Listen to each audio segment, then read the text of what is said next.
nchi yetu na wale ambao hajasahau wamezikabidhi mikononi mwetu. Amen.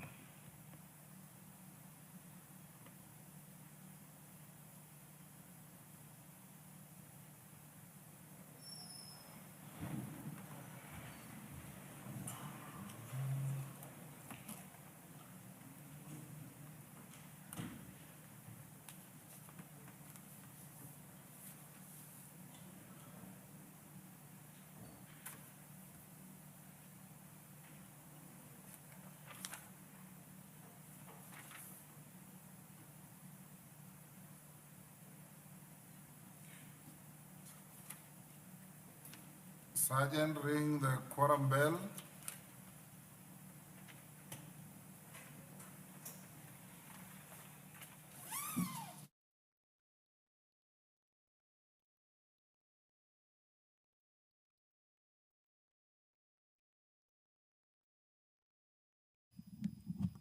Plenary proceedings from the National Assembly this Thursday afternoon, the 6th day of November 2025. A broadcast brought to you by the Parliamentary Broadcasting Unit in conjunction with the Kenya Broadcasting Corporation, available on Bunge TV, on the Parliament's YouTube channel, KBC Channel 1. You can also follow or listen in to KBC Radio Taifa, 92.9 FM, where my colleague Tilio Marco is keeping you up to date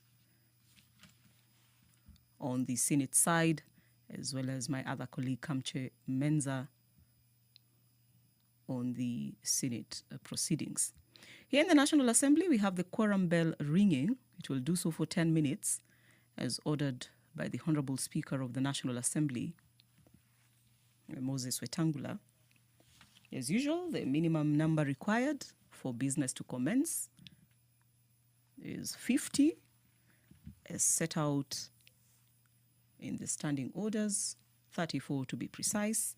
And once we do attain those numbers, then members shall proceed with the business that awaits them,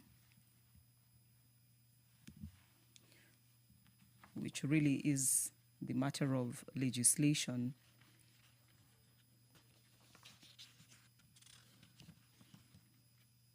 And just among the issues to be discussed this afternoon is the consideration of the National Green Fiscal Incentives Policy Framework. That debate will be via a motion, as well as discussions surrounding the Government-Owned Enterprise Bill, National Assembly Bill number 40 of the year 2025, whose debate is pending in the House, same as the Capital Markets Amendment Bill, National Assembly Bill number 30 of the year 2025. There is also a motion on the first report on the status of implementation of the Constitution by 3 commissions, namely the Kenya National Commission on Human Rights, the National Land Commission, and the National Gender and Equality Commission. And these 3 will be discussed right here in plenary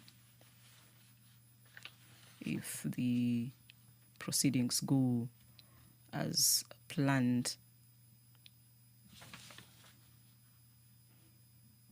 Also expected discussions surrounding audited accounts for the Commodities Fund for the financial years 2018, 2019 to 2021, 2022.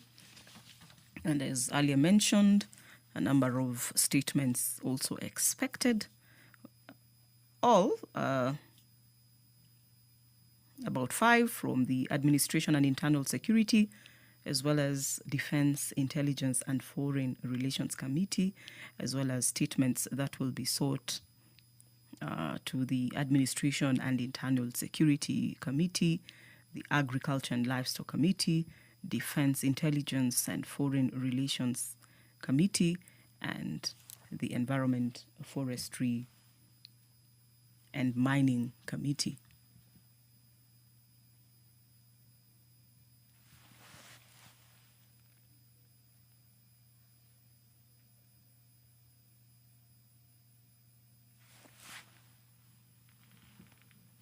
That, of course, will be happening once the House attains a quorum this afternoon. Just a bit of recap. Yesterday, members did put the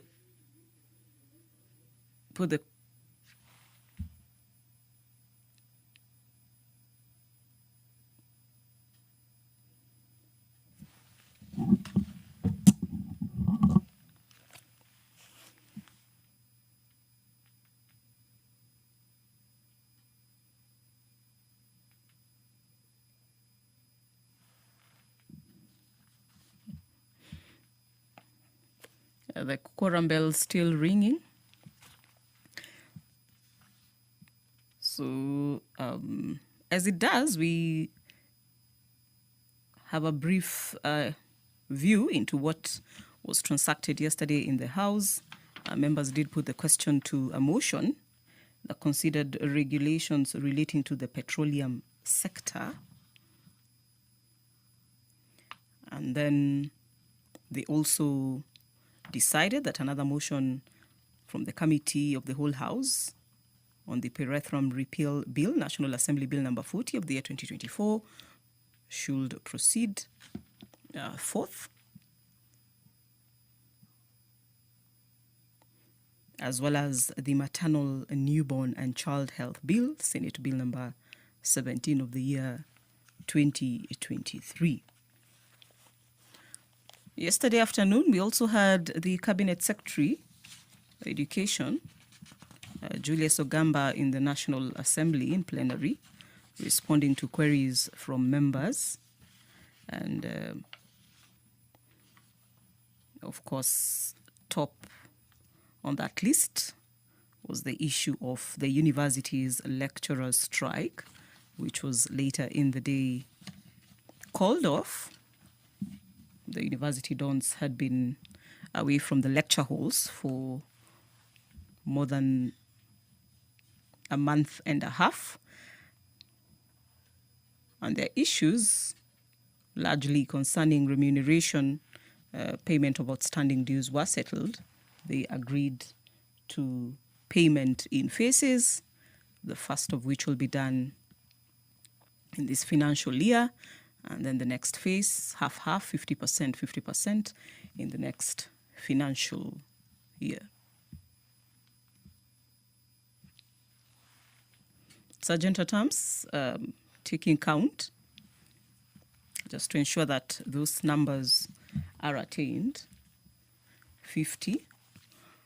At the expiration of the 10 minutes, as ordered by the Speaker, there is room for an additional 5 minutes, after which the Speaker will make the decision to adjourn the House to the next sitting, which in this case will be next Tuesday afternoon. But that depends on the outcome of events happening right now as that bell is ringing. Members already in the House using the opportunity to just catch up, consult, as they have quite a lot on the entry this afternoon.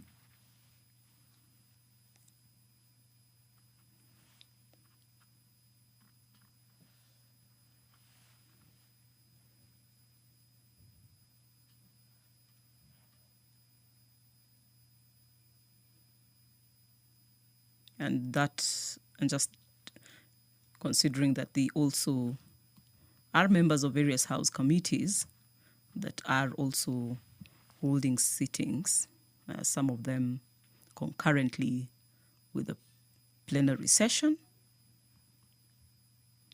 And therefore, that could perhaps be one of the reasons why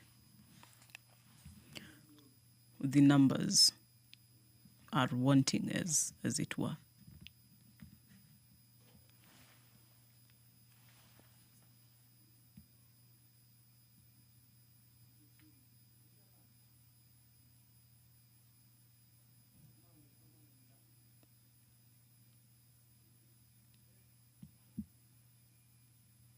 Anytime now, as guided by the orderlies, the Speaker will be making an announcement as whether there is quorum or not.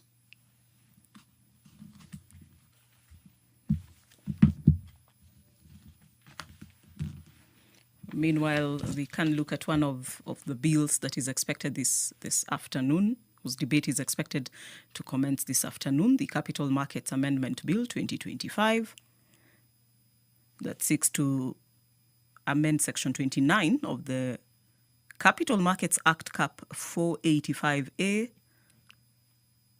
to refine provisions relating to shareholding limits within different license categories.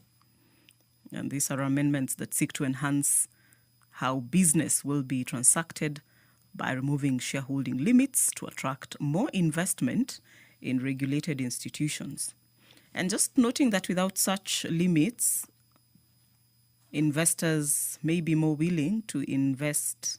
Without such limits, I beg your pardon, investors may be more willing to invest significantly in terms of capital, leading to increased liquidity and expansion opportunities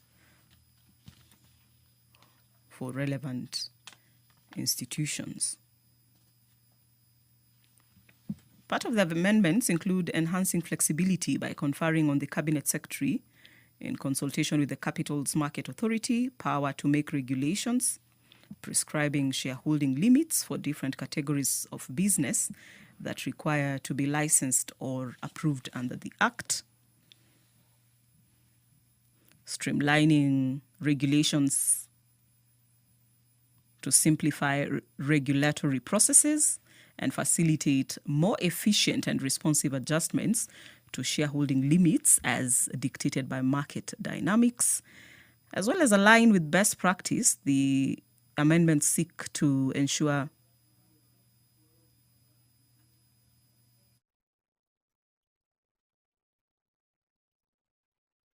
administration of oath.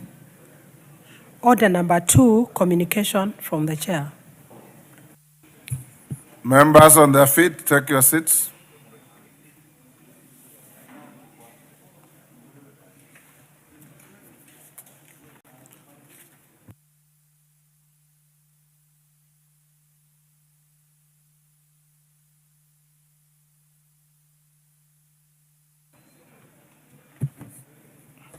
Honorable members, allow me to recognize a delegation from the Federal Republic of Nigeria.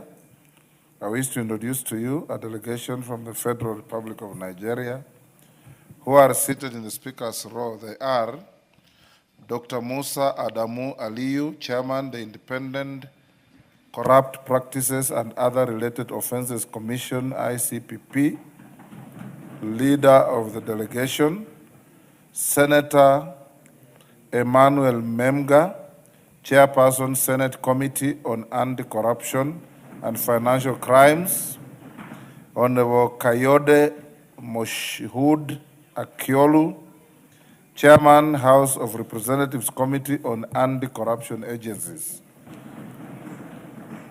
Honorable members, the delegation is accompanied by 3 representatives from the Secretariat of the Independent Corrupt Practices and Other Related Offenses Commission, as well as 2 representatives from the Secretariat of the Ethics and Anti-Corruption Commission who are seated in the Speaker's gallery.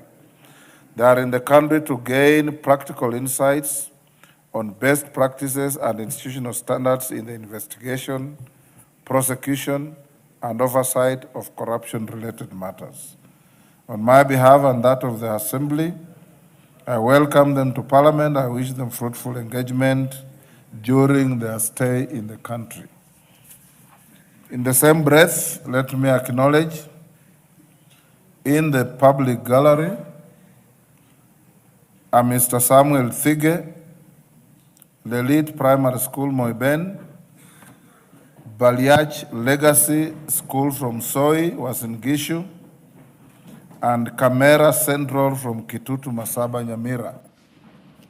I've been requested that Phyllis Bartow will be for 1 minute given to welcome the students. Go ahead, Phyllis, and all the others.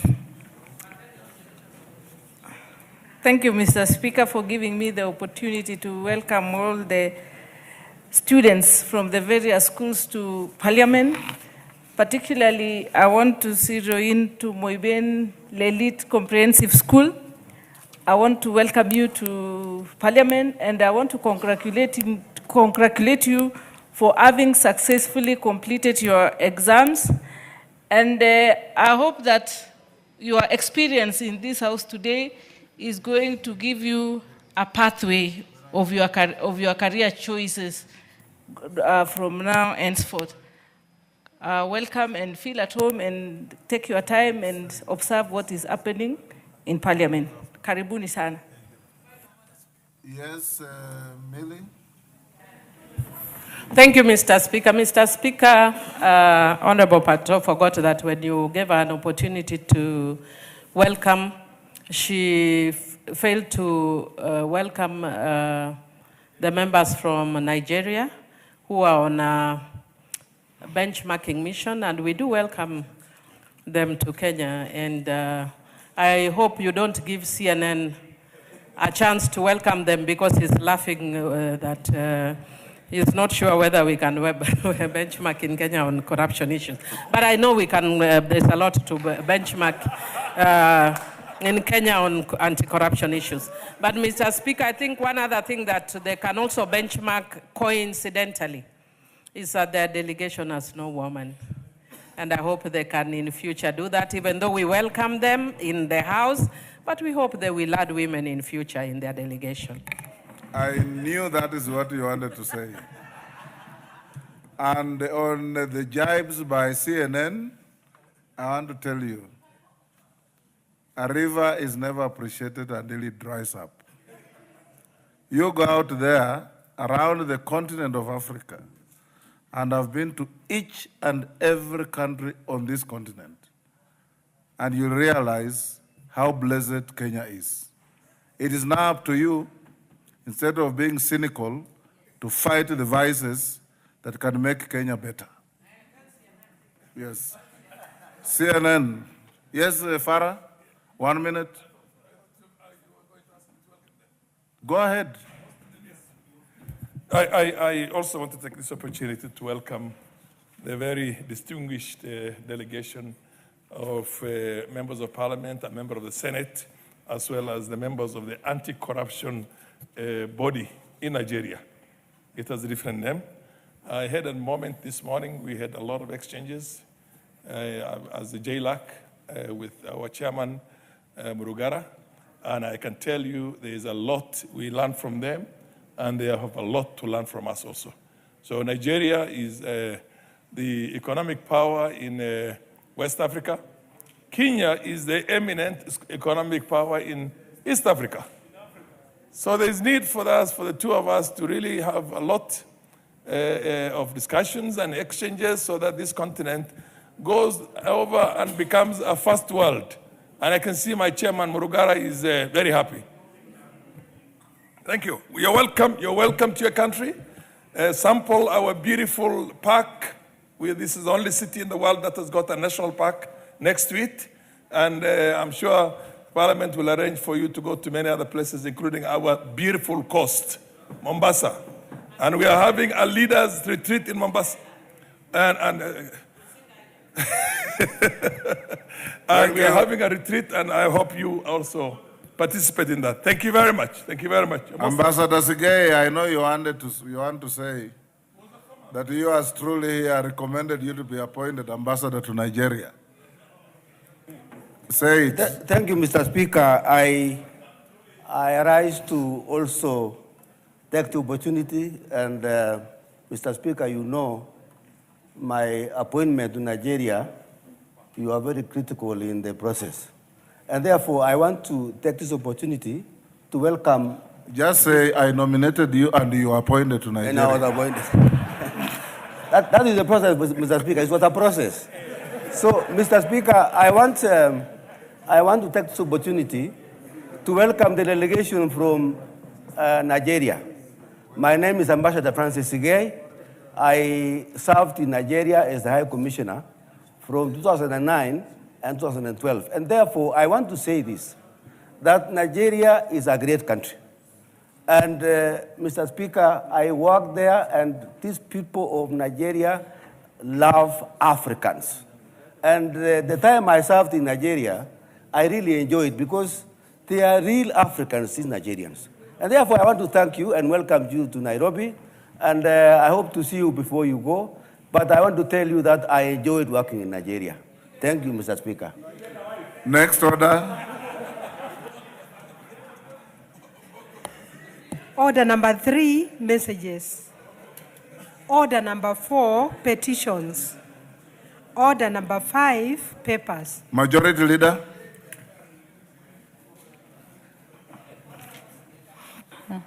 Honorable Speaker, I beg to lay the following papers on the table of the House today, Thursday, November 6, 2025. Reports of the Auditor General and the financial statement for the year ended 30th June 2025 and the certificates therein with respect. 1. Government Clearing Agency Fund. 2. ADB Africa Climate Summit Project. 3. Kenya Electricity Generating Company PLC. 4. University of Nairobi Pension Scheme 2007. 5. Kenya Symbiotic Program CEDA number 5110060 # Council of Governors. 7. Independent Policing Oversight Authority Mortgage and Car Loan. 7. East African Regional Transport Trade and Development Facilitation Project IDA credit number 5638 KE Kenya Revenue Authority. 8. GOK/UNFPA 10th Program Grant number B4210 State Department for Youth Affairs and Creative Economy. Number 9, COVID-19 Health Emergency Response Project credit number 6598 KE Ministry of Health. And 10, Reproductive Maternal Neonatal Child and Adolescent Health RMNCAH Project Grant credit ID 6072 Ministry of Health. Thank you, Honorable Speaker, and I lay. Thank you. Chairperson, Departmental Committee on Justice and Legal Affairs. Thank you very much, Honorable Speaker. Honorable Speaker, I beg to lay the following paper on the table of the House today, Thursday, 16 November 2025. Report of the Departmental Committee on Justice and Legal Affairs on its consideration of the Judges' Retirement Benefits Bill, National Assembly Bill number 27 of 2025. Thank you, Honorable Speaker. Next order. No, sorry, Chair, Education. Bailey. Yes, thank you, Honorable Speaker. Honorable Speaker, I beg to lay the following paper on the table of the House today, Thursday, 6th November 2025. Report of the Departmental Committee on Education on its consideration of the petition by the employees of public universities and colleges regarding funding of the 2017-2021 Collective Bargaining Agreement, CBA. I thank you, Honorable Speaker. Thank you. Next order. Order number 6, notices of motion. Departmental Committee Chair, Education. Thank you, Honorable Speaker. Honorable Speaker, I beg to give the notice of the following motion, that this House adopts the report of the Departmental Committee on Education and its consideration of the petition by the employees of public universities and colleges regarding funding of the 2017-2021 Collective Bargaining Agreement, CBA, laid on the table of the House on Thursday, 6th November 2025. I thank you, Honorable Speaker. Next order. Order number 7, questions and statements. Let's start with Owen Bayer on the leadership statement on Thursdays. Thank you, Honorable Speaker. Honorable Speaker, I also want to join you to welcome the team from Nigeria, or they have left, but I want to join you in doing that. But Honorable Speaker, I also want to say this, that I am happy and excited that the strike by university lecturers is now over. And I want to thank the Committee on Education, particularly Honorable Meli's committee, for participating and playing a crucial role in resolving this stalemate that has been there for long. And also to particularly thank the Deputy President for the good work to coordinate Parliament and the Ministry and everybody to ensure that this strike has come to an end. So now our students can go back to university and work. Honorable Speaker, pursuant to the provision of Standing Order 44.2a, I rise to give the following statements on behalf of the House Business Committee, which met on Tuesday, 4th November 2025, to prioritize business for consideration during the week. Honorable Speaker, from the onset, allow me to officially welcome members back from the short recess. I trust that you are well rejuvenated and ready to tackle the last part of the fourth session. As we embark on the business ahead of us, it is noted that we still have a significant number of bills, committee reports, statutory instruments, and legislative proposals that will most certainly require our keen attention. Members, I therefore encourage committees and members to be present in the House and in committee meetings so as to conclude with any pending business in timely manner. Honorable Speaker, is to urge members to be here when we are starting Parliament, at least to provide quorum so that we start on time. It is not very good to have the Speaker actually sit there and wait for members. Members should be here before the Speaker. That is the tradition of Parliament.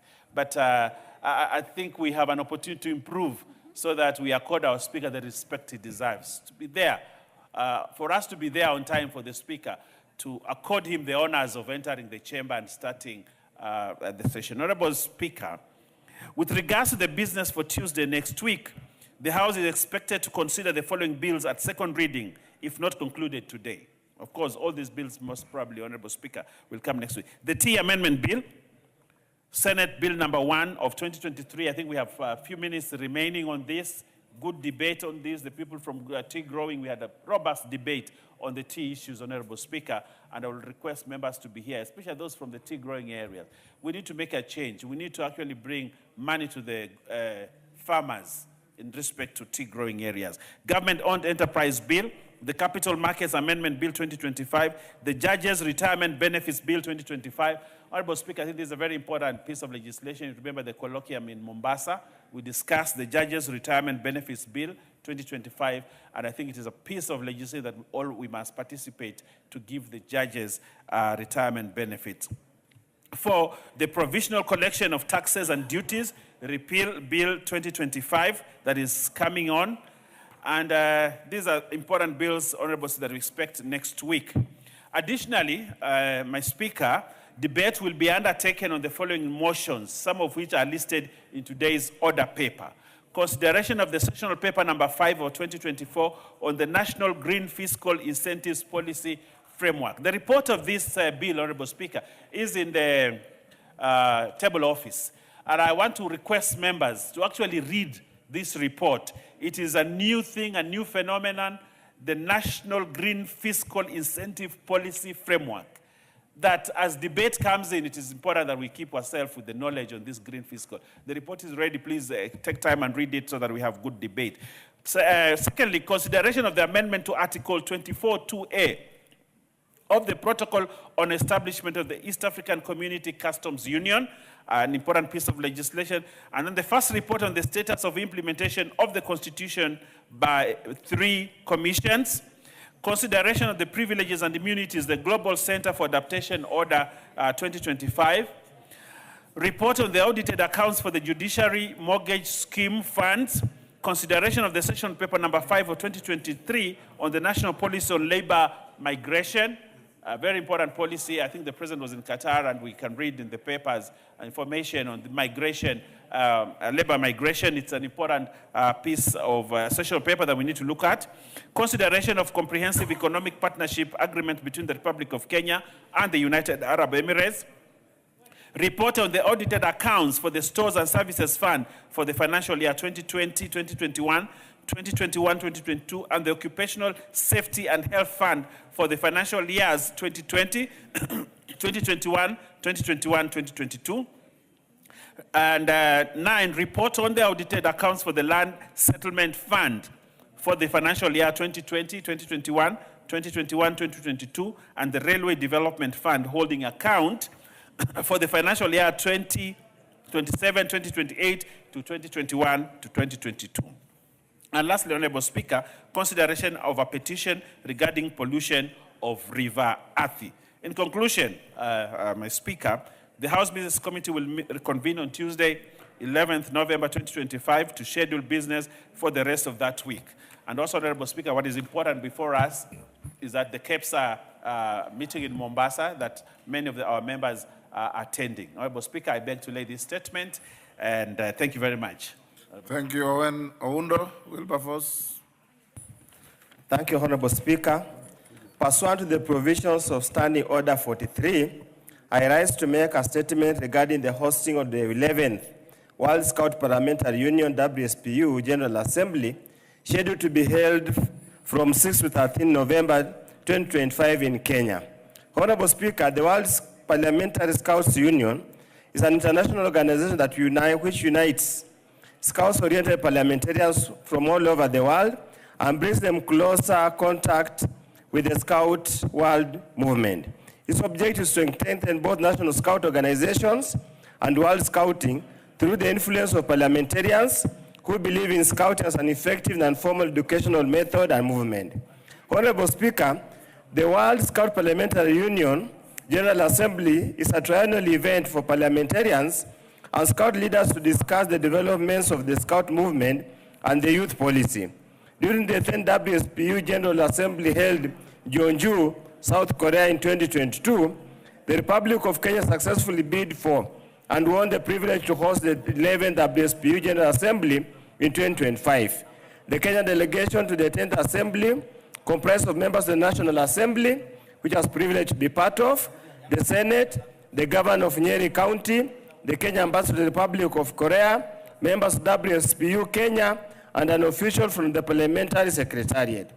Honorable Speaker, I'm proud to inform all members of Parliament and the general public that the Parliament of Kenya, in collaboration with the State Department for Devolution and WSPU Secretariat Kenya, will host the 11th WSPU General Assembly from 16th to 13 November 2025.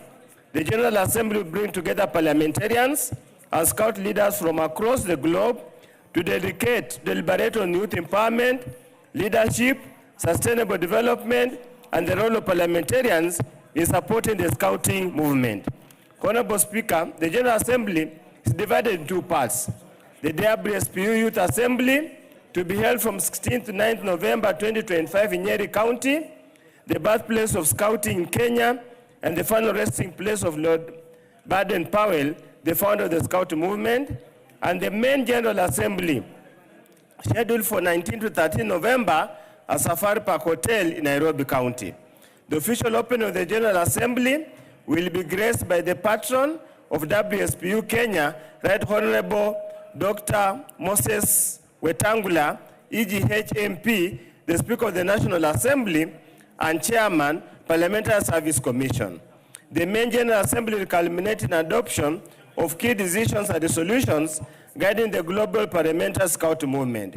Honorable Speaker, the hosting of this prestigious global forum provides our Parliament and the whole country with a unique opportunity to showcase the country's leadership in youth development and international cooperation, while strengthening the role of parliaments in promoting the values of Scouting movement, including discipline, service, and integrity. Honorable Speaker, on my behalf, as the chair of the organizing committee, and on behalf of the President and the Vice President Global Team, Honorable J.K. Kiari, I cordially invite all honorable members of WSPU Kenya to participate in and lend their support to this landmark event. Your engagement will not only underscore Kenya's commitment to youth empowerment and global partnership, but will also enhance our country's standing as a hub for dialogue and collaboration among world parliaments. I thank you, Honorable Speaker. Just if you allow me to add one or two, if you permit with your indulgence, Honorable Speaker. It is not allowed. I'll seek your indulgence. What do you want to add? I just want to pick out, while the functions primarily for WSPU caucus members, we request and urge all members of Parliament, because among the representatives are our youths, and our youths are going through so much at the moment. Any form of dialogue and discussion with them helps them understand the challenges of life. We are having the youth assembly in Kamwenja Teachers College starting from tomorrow all the way to Thursday. We have an elaborate program that involves the State Department of Youth, State Department of Basic Education, Research plus University Education. We want to urge all members of Parliament and all members of the County Assembly, in your roles as representatives of the people, let's come and listen to the youths. Let's come and engage the youths. There's so much we can learn from them so that this perceived disconnect that members of Parliament and leaders have with the youths we need to start bridging that gap for us to continue foster peace, stability, and tranquility of this country. Thank you, Honorable Speaker. Thank you, honorable members. Let's dispose of order number 8 before we come back to the next statement. Call out order number 8. Order number 8, special motion, consideration of nominee for appointment as a member of the Salaries and Remuneration Commission. Question to be put. Order, Kagombe, take your seats. Honorable, order, members. Order. Order, GK, freeze or take your seat. Honorable members, allow me to put the question at order number 8, which is that, taking into consideration the findings of the Departmental Committee on Labor in its report on the approval hearing of a nominee for appointment as a member of the Salaries and Remuneration Commission, laid on the table of the House on Tuesday, 4th November 2025, and pursuant to the provisions of Section 711 of the Salaries and Remuneration Commission Act, Cap 412D, and Section 3 and 8 of the Public Appointments Parliamentary Approval Act, Cap 7F, this House approves the appointment of the Honorable Engineer Michael Thoya Kingi as a member of the Salaries and Remuneration Commission. As members of that opinion say aye. Aye. Will those of the contrary opinion say nay? The ayes have it. Go back to order 7.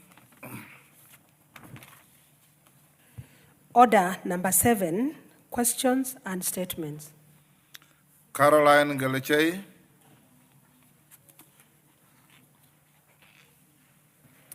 Thank you, Mr. Speaker. And it's important to inform you that I informed the House of your message to the Speaker. Yes, sir. And yes, is it yesterday or Tuesday? We observed a minute's silence Thank you in so honor much. and memory of the tragedy that befell your county. Thank you, Mr. Speaker. The general statement on landslide in Elgeyo Marakwet County. Honorable Speaker, pursuant to the provision of Standing Order 43, I rise to make a general statement on the devastating landslide that struck Elgeyo Marakwet County. Honorable Speaker, on the early morning of Saturday, 1st November 2025, part of Elgeyo Marakwet County experienced landslides following heavy and persistent rainfall. The areas affected by the calamity include Embabut, Embolot Ward, Endo Ward, Sambrir Wards in Marakwet East constituency, as well as Imso Ward in Keyo North constituency. According to the latest reports, Mr. Speaker, 35 lives have been lost, while more than 16 people remain missing under the debris. Hundreds of families have also been displaced by the landslide, which have caused a catastrophic destruction, while entire villages being submerged or swept away by the torrents of mud and debris, leaving behind scenes of unimaginable, devastating, and despair.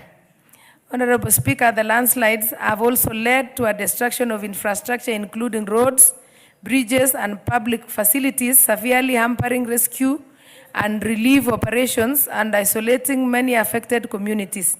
The disaster has brought untold suffering to households depending on farming and livestock, while farmlands buried, crops destroyed, livelihoods wiped out. Approximately 15 schools have either been destroyed, rendered inaccessible or converted into temporary shelter for displaced families, thus affecting the ongoing national examination and assessment. Honorable Speaker, it is in this same Murkutwa location that tragedy struck in 2001 when a brutal bandit attack claimed the lives of 67 people. The assailants who struck at around 5 a.m., ironically the same time the recent landslide occurred, torched homes and left behind a trail of devastation. The massacre led to the establishment of the first day school in the area, known as Queen of Peace, Chesongoch, to enable the children from impoverished families to access education. Further, in January this year, the 3 peace ambassadors were ambushed and killed by bandits, prompting the government to launch a major security operation that has since restored a resemblance of lasting peace in the valley.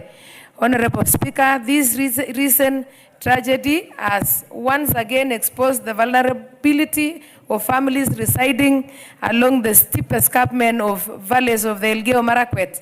It underscores the urgent need to strengthen disaster preparedness and early warning systems, enhance environmental conservation, and promote sustainable land use practice in floods and landslide-prone areas. As a country, we must improve coordination between the national and county government to ensure timely response, relocation of at-risk communities, and the restoration of livelihoods. Mr. Speaker, for the many residents settling along the escarpment was not a matter of choice but of survival. The area became a refuge from the frequent bandit attack that terrorized the lowlands near the Kerio River. Here, they finally felt safe and protected. Never imagined that one day nature itself could turn against them, destroying their homes and shattering their hard-earned sense of security. I commend the government for its swift intervention in deploying rescue and response team to the affected area. To the people of Elgeyo Marakwet County, I assure you that I will be there for you. We will be there for you. You are not alone. We will fight this tragedy that has fallen our home together. Finally, I take this opportunity to convey my heartfelt condolences to the bereaved families, those still searching for their loved ones, and all affected by this tragedy. To the residents of Marakwet East, Mbabute, Mbalot Forest, Endo, Sambrir, Emso Ward, I want to tell them that mi Jehova kobatech, kimi kibagenge eng nyasutiet negitinye, and may the Almighty God grant eternal rest to those who have lost their lives, strength to the survivors, and comfort to all affected families. I thank you, Honorable Speaker. Thank you, Caroline. Phyllis Barto. Thank you, Mr. Speaker. Let me also join the leadership of Elgeyo Marakwet to condole with the families who lost their lives. Elgeyo Marakwet and Moiben constituency are co-joined, and we are neighbors. And majority of the settlers also who reside in Moiben have their families in Marakwet East. So I want to take this chance to say pole. And in that tragedy, we have mothers who are crying, we have sisters and brothers, we have fathers, we have people who have been widowed. And it is unfortunate, Mr. Speaker, that in the same space, once upon a time, there was a banditry attack, and so many lives were lost to the tune of 67 members. And it is the same place again that the floods have visited and destroyed families. How I wish that the government can take this opportunity to resettle these families in safer ground, because it seems this floods disaster will never go away, and make sure that the lands which are currently occupied by those residents are converted into government forests, so that they are. And I would also wish that the government compensates these victims, make sure that the students who are taking their exams are supported so that they are not affected, so that they can continue with their exams, and the schools which are destroyed to be rebuilt.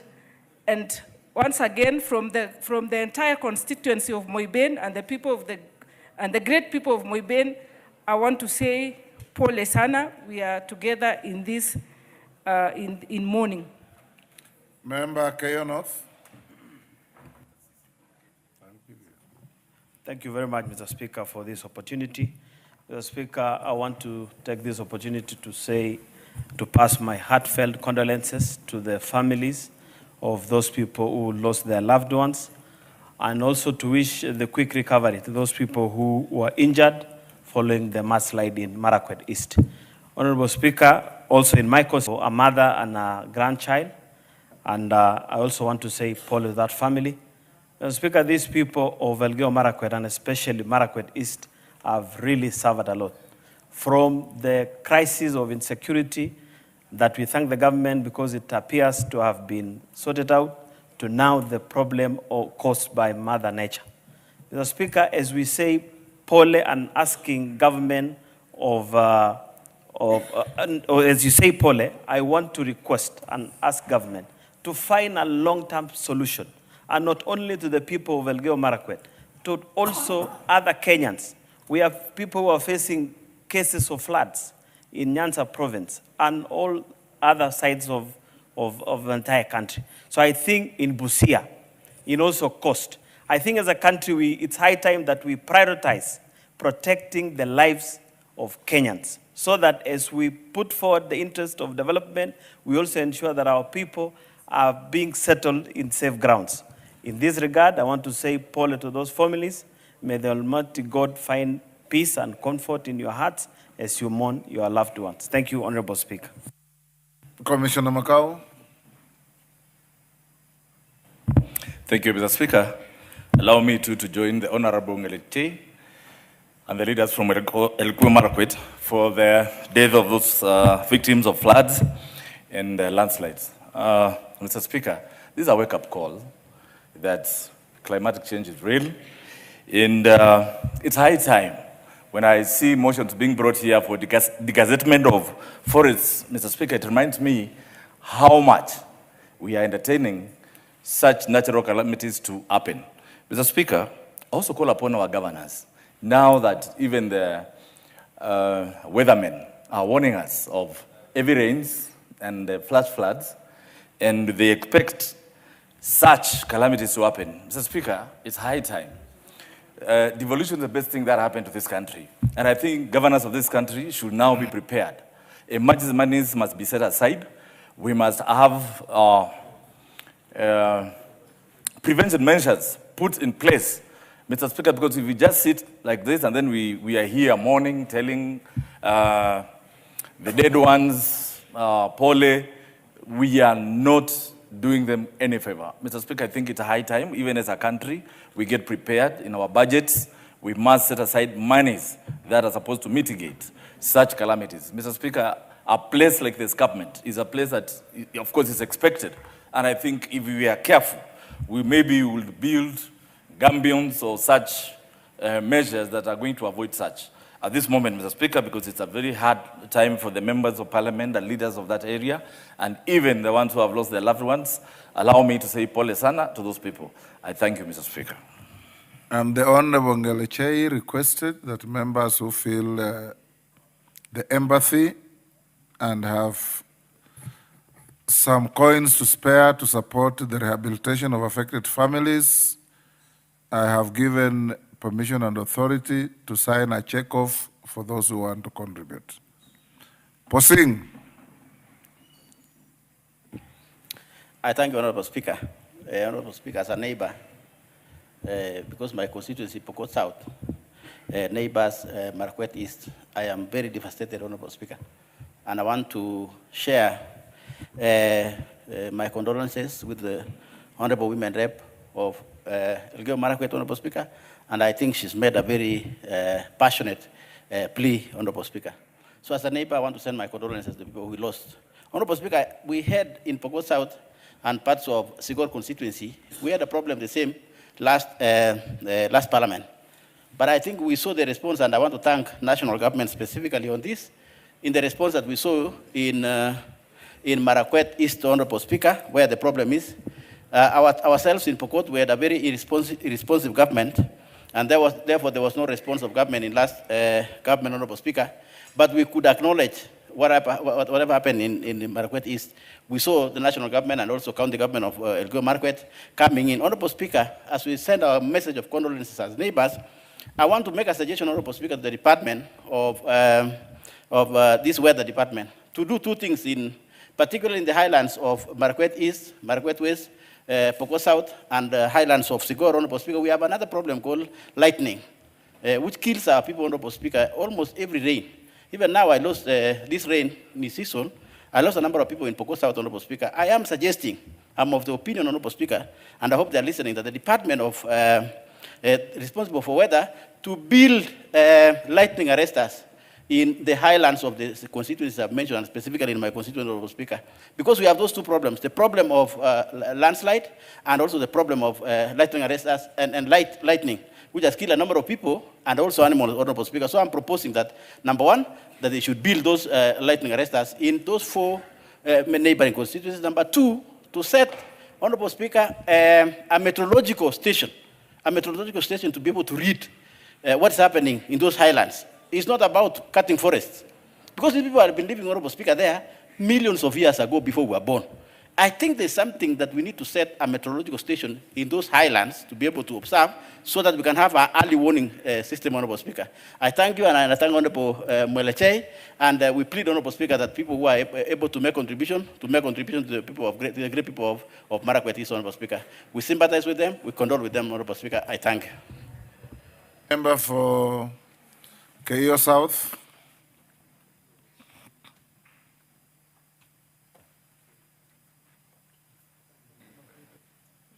Give him the mic. Thank you, Mr. Speaker. Mr. Speaker, I join my colleagues in mourning and saying pole to the people of Marakwet East, especially the people of Chesongoj, and the people of Keyo North, especially the people of Kipendo. Mr. Speaker, the landslides in Elgeyo Marakwet are not random. In the year 2007, we lost people. In the year 2012, we lost people. In the year 2019, our old school in Marakwet East, I think it was Liter. It was swept by floods, the entire school. In the year 2020, we lost people again.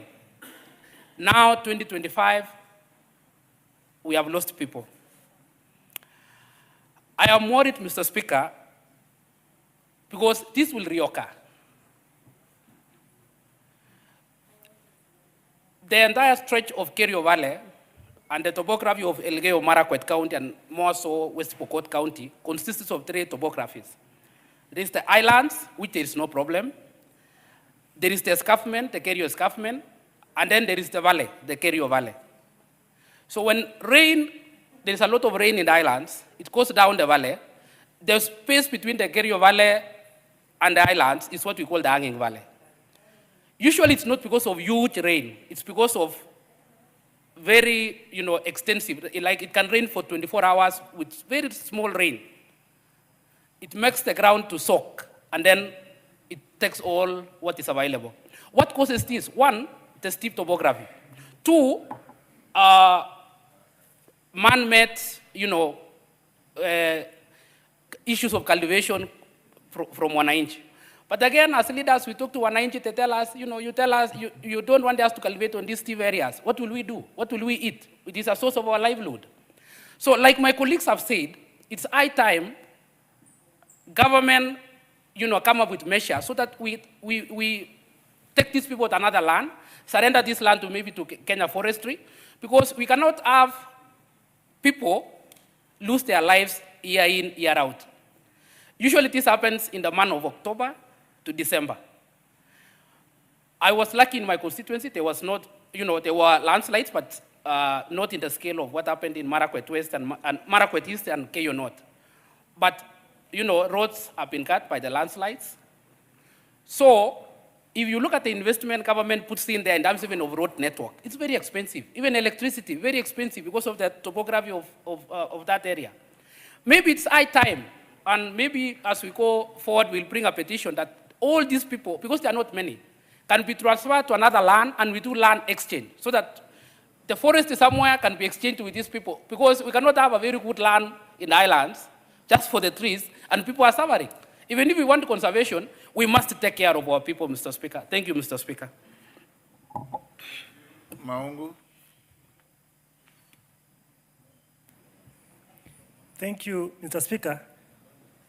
I must start by saying pole sana to the great people of Elgeyo Marakwet for the loss and the damage that happened recently.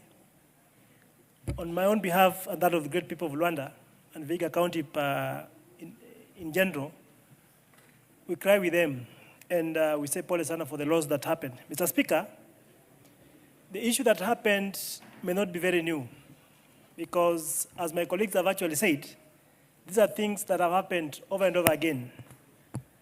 And as a country, it's high time that we may need to think afresh on how prepared we are in matters such as this, Mr. Speaker.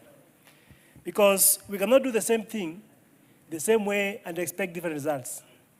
My good brother has been able to enumerate about 4 other similar incidents that have happened in the past. But here, Mr. Speaker, we continue as leaders, maybe have failed to take caution by trying to prevent such occurrences to these people, Mr. Speaker.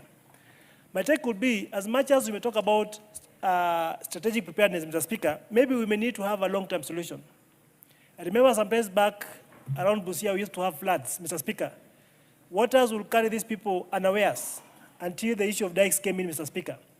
Maybe it's high time that the leadership of this country, and more so the county leadership of Elgeyo Marakwet, may think on how best can these people be maybe relocated to some other safer grounds, and these grounds are reserved for something else, Mr. Speaker. Because going by what's happening, it appears like it is a very predictable pattern. And avoiding a situation of a similar nature next time, Mr. Speaker, it's high time that the specific areas, leadership, and we as a House, Mr. Speaker, may make some declarations on how these people can be moved to safer areas, safer grounds, and Mr. Speaker, we may not have such losses in life in future. Otherwise, I want to say pole and my great condolences to the people who lost their loved ones. Asante sana. Can we end it there?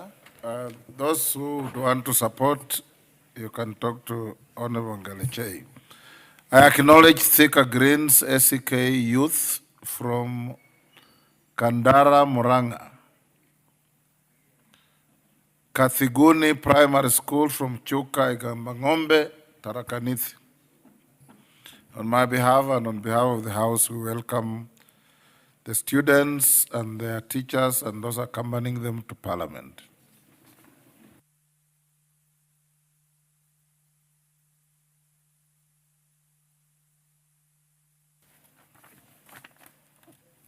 Chege Njuguna, Kandara.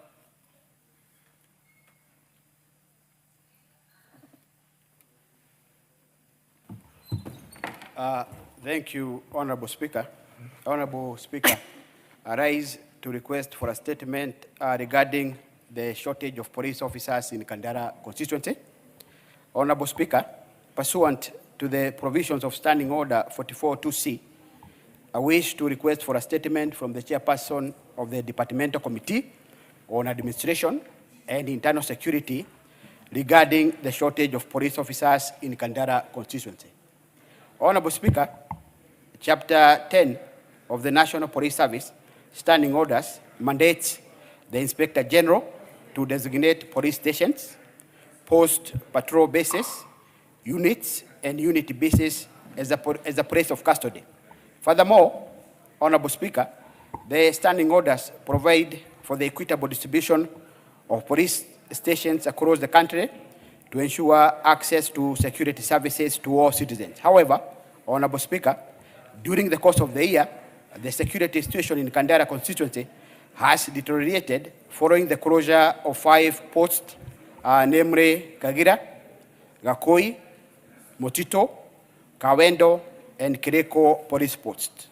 Honorable Speaker, the closure has left the area without adequate presence of police officers, thereby compromising the safety of residents. For instance, Honorable Speaker, on 3rd October 2025, Mr. Stephen Kifue Kariro of ID number 230-63928 from Kandera Town was tragically murdered by an unknown assailant who remains at large.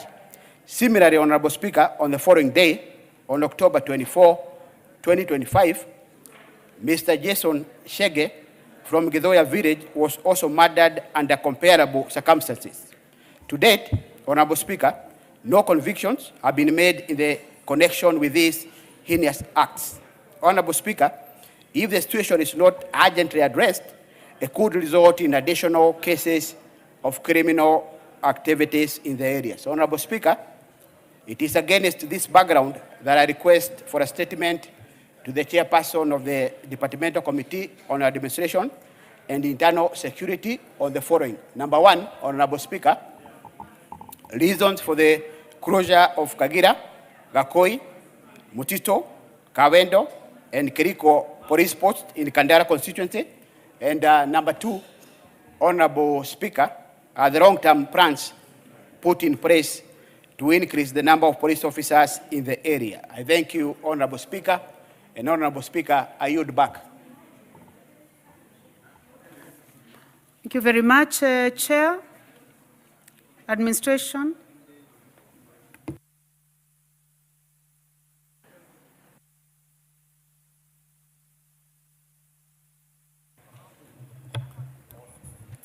Vice Chair.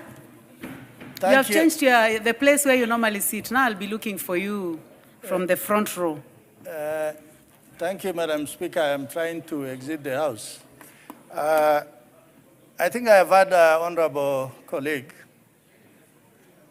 I think in the next budget, prepare to put more money in the budget for the police. We will respond in 2 weeks, Madam Speaker.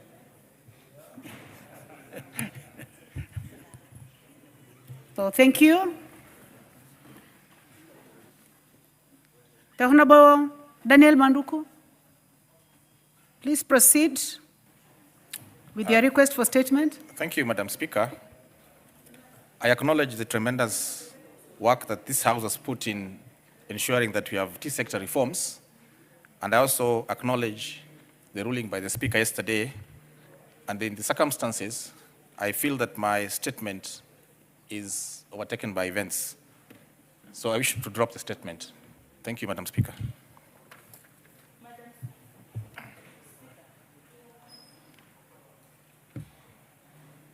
So, Honorable Manduku, it's overtaken by events? Madam Speaker, there was a lot of work that the Committee on Agriculture put in yesterday. Okay. And the Speaker guided okay. on this matter. Yeah, that makes sense. I can see the Chair is in. Chair, would you like to make a comment on that? Proceed, Chairman, Agriculture. Honorable Speaker, I would like to inform the Honorable Manduku what happened yesterday. I made a statement to the House that we have started an inquiry into the pricing of tea to try and find out exactly why tea is better paid in the east of the Rift Valley as compared to the west of Rift Valley. And in this inquiry, in his wisdom, the Honorable Speaker asked the members who come from the tea growing areas from the west of the Rift Valley who are interested in joining our committee throughout this period of inquiry to register themselves, and I would like to request that the Honorable Manduku joins us.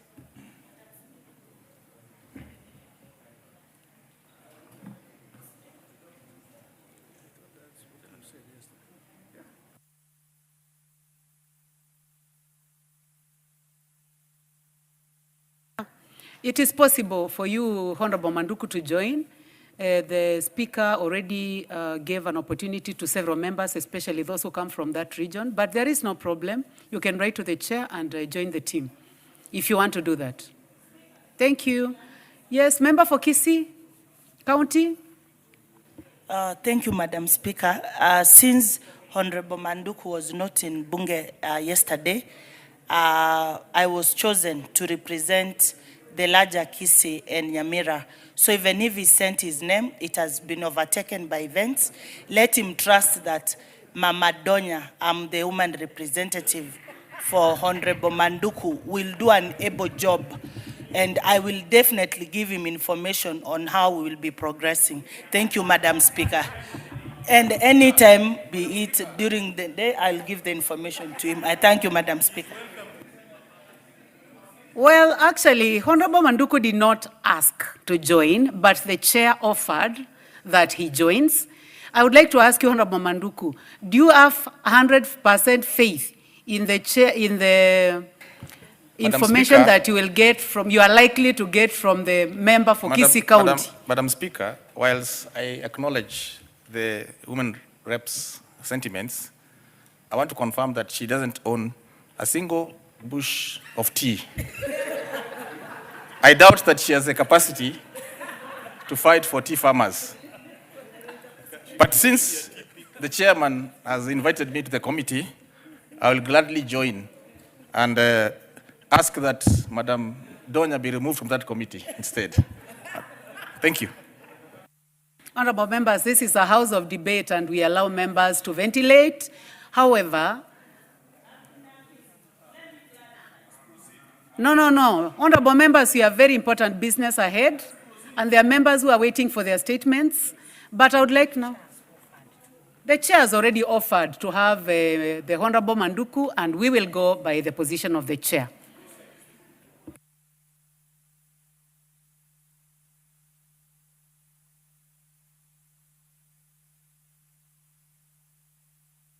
Yes, Honorable Kagombe, anything out of order? Do you have your card today? It has just come. Chair, sorry, the clarification that I was seeking is that is whether the extension by the chair involves the members of parliament who come from the east of the rift, because the ruling that was done yesterday and the people who were enjoined was specifically from one side, which is the west of the rift. But it is important to know that the dichotomy that has been presented here as east and west, that then we may need members from the east of the west. And therefore, Chairman, if you're extending your magnanimity, please invite equal number of members from the east of rift to also represent their members who are also tea pickers. I am a tea grower, and I am a member of the KTDA fraternity who are paid the different amounts of money. And I know the importance of our members from the east of the rift, specifically Murang'a, Kiambu, Murang'a, Nyeri, Kirinyaga, Meru, and Embu. If we are to involve other members of parliament, specifically because they come from the western region, and we leave out members of parliament in that committee who come from the east of rift, then we shall not get any proper dialogue. Thank you, Chair. For members, this matter was handled yesterday by the Speaker, and I would like to inform you that if you want to join, you can write to the chair. Normally, there is a freedom of joining the committee as a member of parliament. But in terms of who goes in and out, that matter was closed yesterday by the Speaker. Next, honorable members will be the Honorable Gabriel Kagombe, MP, Gatundu South. Not on that matter, Chair. Not on that matter. Honorable Speaker, pursuant to the provisions of Standing Order number 44-2, I rise to request for a statement from the Chairman of the Departmental Committee on Defense, Intelligence, Foreign Relations regarding the compensation of ex-service officers of the Kenya Air Force.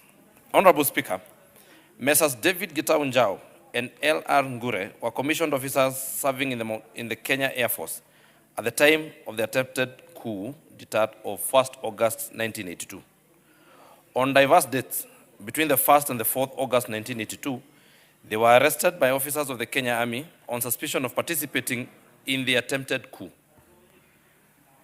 Thereafter, they were held in prison custody without trial for periods spanning from 6 months to several years, during which they were subjected to torture and inhumane treatment. They were eventually released without being charged or pardoned. Further, they were unlawfully dismissed from service on grounds of redundancy without being accorded a hearing. This dismissal led to the forfeiture of their dues and terminal benefits, including pension, gratuity, and unpaid salaries. Honorable Speaker, in pursuit of justice, Mr. David Njau filed a High Court petition number 340 of 2012, David Gitau Njau and 10 others versus the Honorable Attorney General. In 2013, KEHC 6752, Kenya Law Reports, wherein the court found that they were unlawfully dismissed from service and awarded each of them Kenya shillings 5,500,000. This judgment was also upheld by the Court of Appeal in the case of Samuel Chege Gitau and 283 others versus the Attorney General, 2016 KELLC 1837 Kenya Law Report. It is also worth noting that during the 12th Parliament, a petition on the matter was referred to the Budget and Appropriations Committee, where prayers that funds be allocated to the Ministry of Defense and the financial year for compensation and settlement of the decretal debts and interest accrued thereof to the ex-service officers of the Kenya Air Force who were dismissed in 1982. However, despite these judicial pronouncements, the Parliament interventions, the ex-service officers remain unpaid to date. They are now senior citizens, Mr. Speaker, without any meaningful sources of livelihood, and further delay in compensation aggravates the deteriorating conditions of life. Honorable Speaker, it is against this background that I request for a statement from the chairperson of the Departmental Committee on Defense, Intelligence, and Foreign Relations on the following. 1, a report on the status of compensating Messrs. David Gitau Njau and L.R. Ngure, including any actions taken by the Ministry of Defense to factor the decretal funding in the financial year 2025-2026. And number 2, the timelines within which the ex-officers will be compensated in light of the fact that the High Court granted them various awards on account of both the irregular dismissal as well as subsequent unlawful detainment. I thank you, Honorable Speaker. Very much. Chair, it's a chain. Chair, Defense, Intelligence, and Foreign Relations, the Vice Chair, member of that committee. Yes, Honorable Yusuf. When can we get a response to this? Madam Speaker, I have two statements, response on behalf of the chairperson of the committee. The first one is in response. Well, for now, it's just concerning the statement. When is the member for Gatundu likely to get a response to the statement that he has raised? Is that the standard? 2 weeks? Yeah, 2 weeks is good. Okay. Thank you. Honorable members, next statement by the Honorable Joyce Kamene. She already informed the Speaker, and that statement is hereby deferred. We have responses, and we are...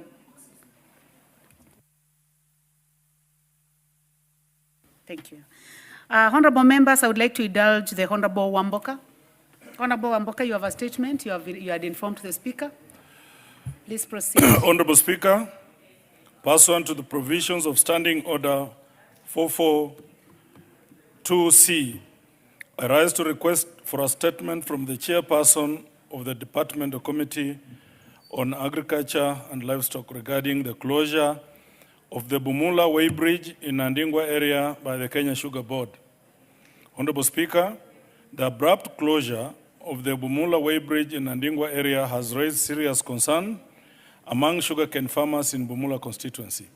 The closure undertaken by Kenya Sugar Board appears to contravene the provisions of the Sugar Act number 11 of 2024, which expressly excludes the former Mumias area, that is Bumula constituency, from being classified as part of the upper zone.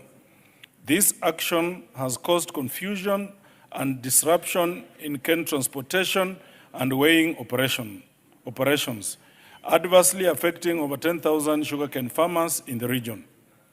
Honorable Speaker, as a result of this closure, many farmers are unable to deliver their cane for milling, with some already harvested cane drying up in farms and increasing the risk of loss.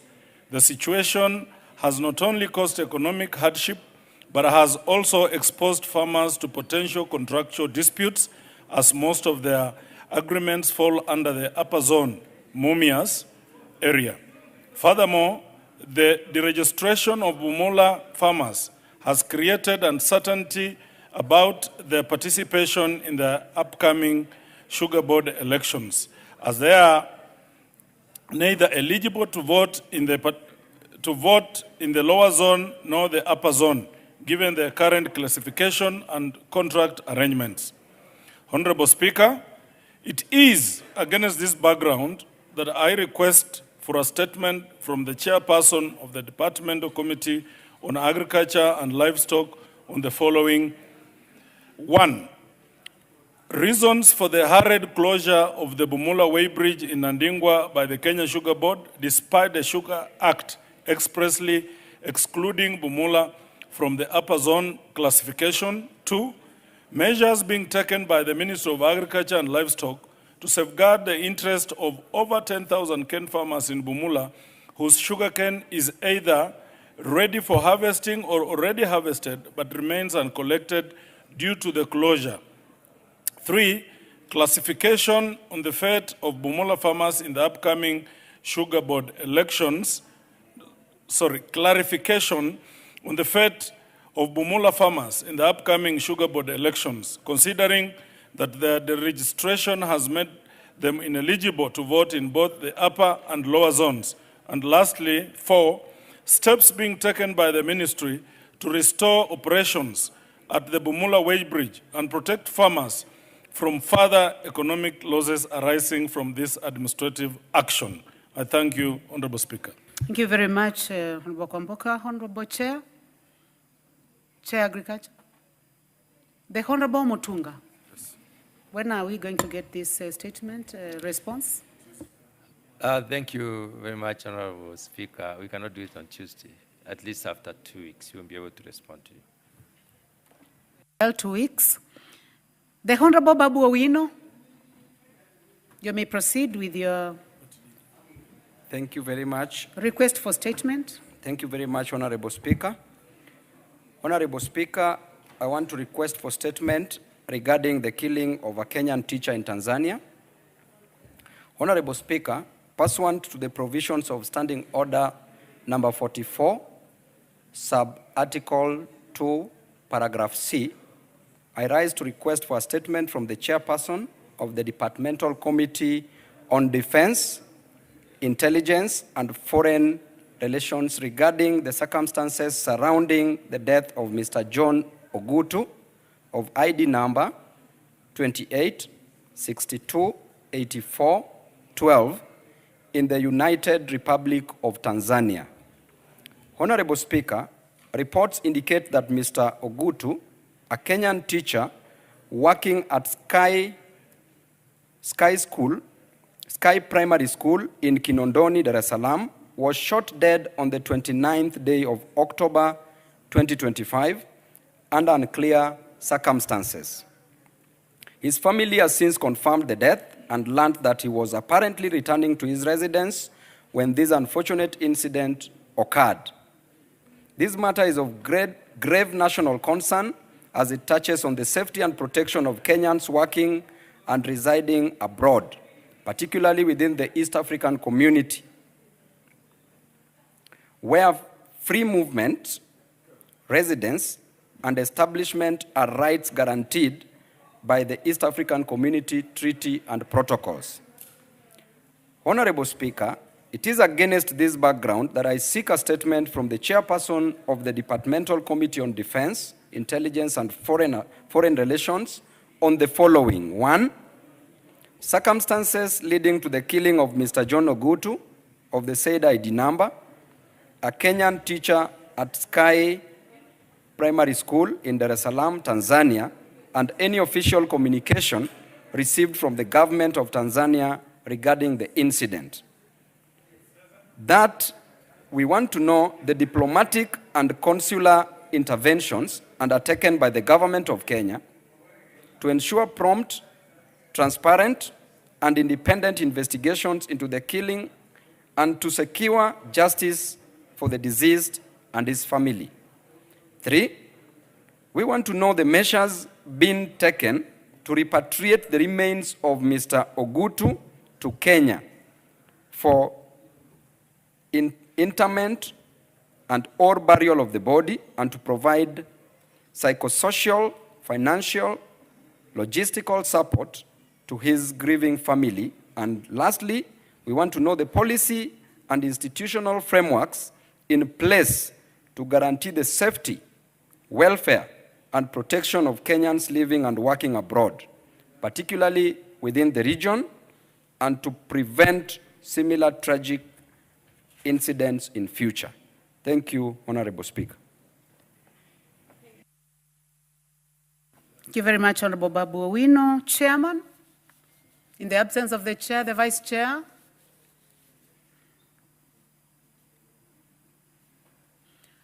A member of that committee, any member of the Committee on Defense, Intelligence and Foreign Relations?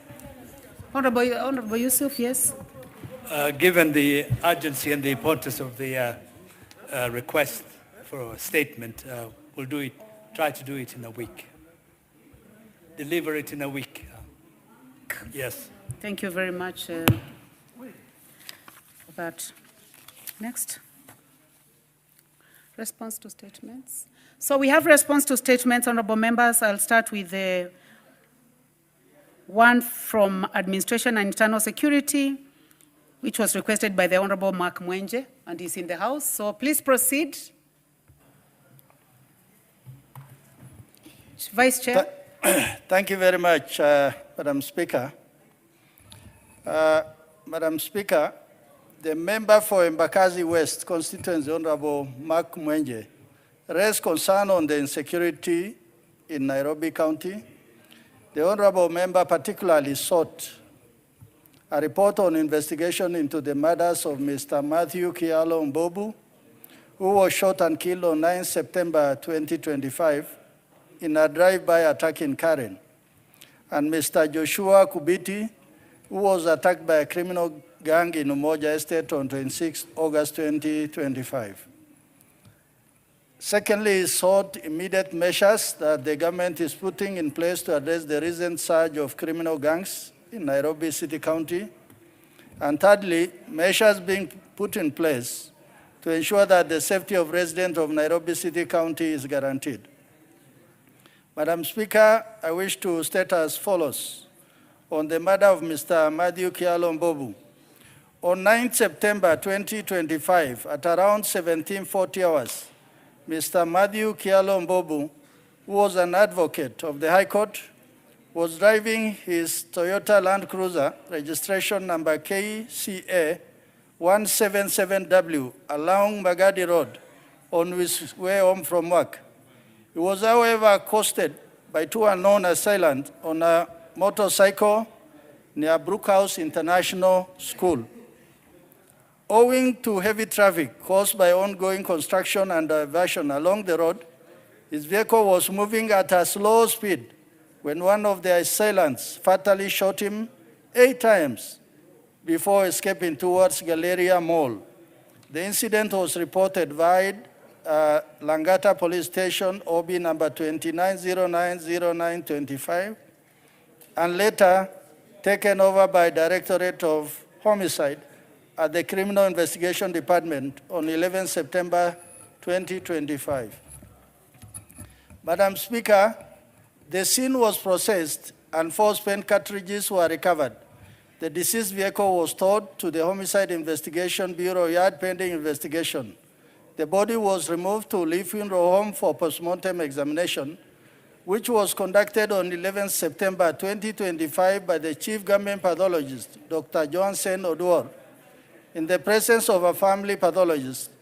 2 bullet heads were recovered from the deceased body and together with the spent cartridges were submitted to DCI Forensic Lab for ballistic analysis.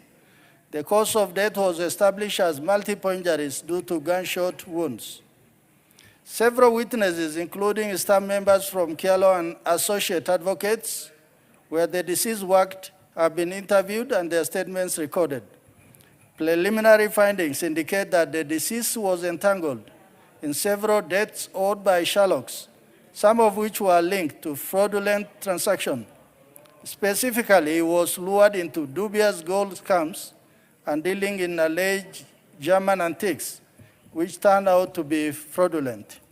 CCTV footage from Sagret Hotel Townhouse, where the deceased office are located, and Brookhouse International School were retrieved and are currently under analysis by investigators to provide actionable leads. Investigation remains ongoing with the objective of gathering sufficient evidence to identify and apprehend and prosecute the key suspects behind the crime. Madam Speaker, Honorable Mwenje also raised the matter of murder of Joshua Kabiti. Ms. Winfred Kamene, a resident of Umoja 1, Musasa Court, reported at Buruburu Police Station, vide OB 62/22/08/2025, that on 21st August 2025, at about 1850 hours, she received a phone call from her son Jesse, who informed her that his brother Joshua Kubiti, aged 15 years, had been attacked by fellow youths and was in critical condition at home. She immediately rushed to her house and thereafter took the injured son to Radiant Hospital, where he was pronounced dead on arrival. The body was transferred to Mama Lucy Kibaki Hospital mortuary. A postmortem examination was conducted on 28 August 2025 by Muturi, pathologist, who opined that the cause of death was a head injury resulting from blunt force trauma occasioned by assault. Preliminary investigation established that the death resulted from a fight between groups of youth aged between 12 and 19 years. Order. Honorable Peter Salasia, what is out of order? Member for Mumi Assist, you have an intervention. Yes, my intervention is to request you to hurry up so that we can discuss the EGP, because we are wasting a lot of time. You are out of order. Thank you. Take your seat. Proceed, Chairperson.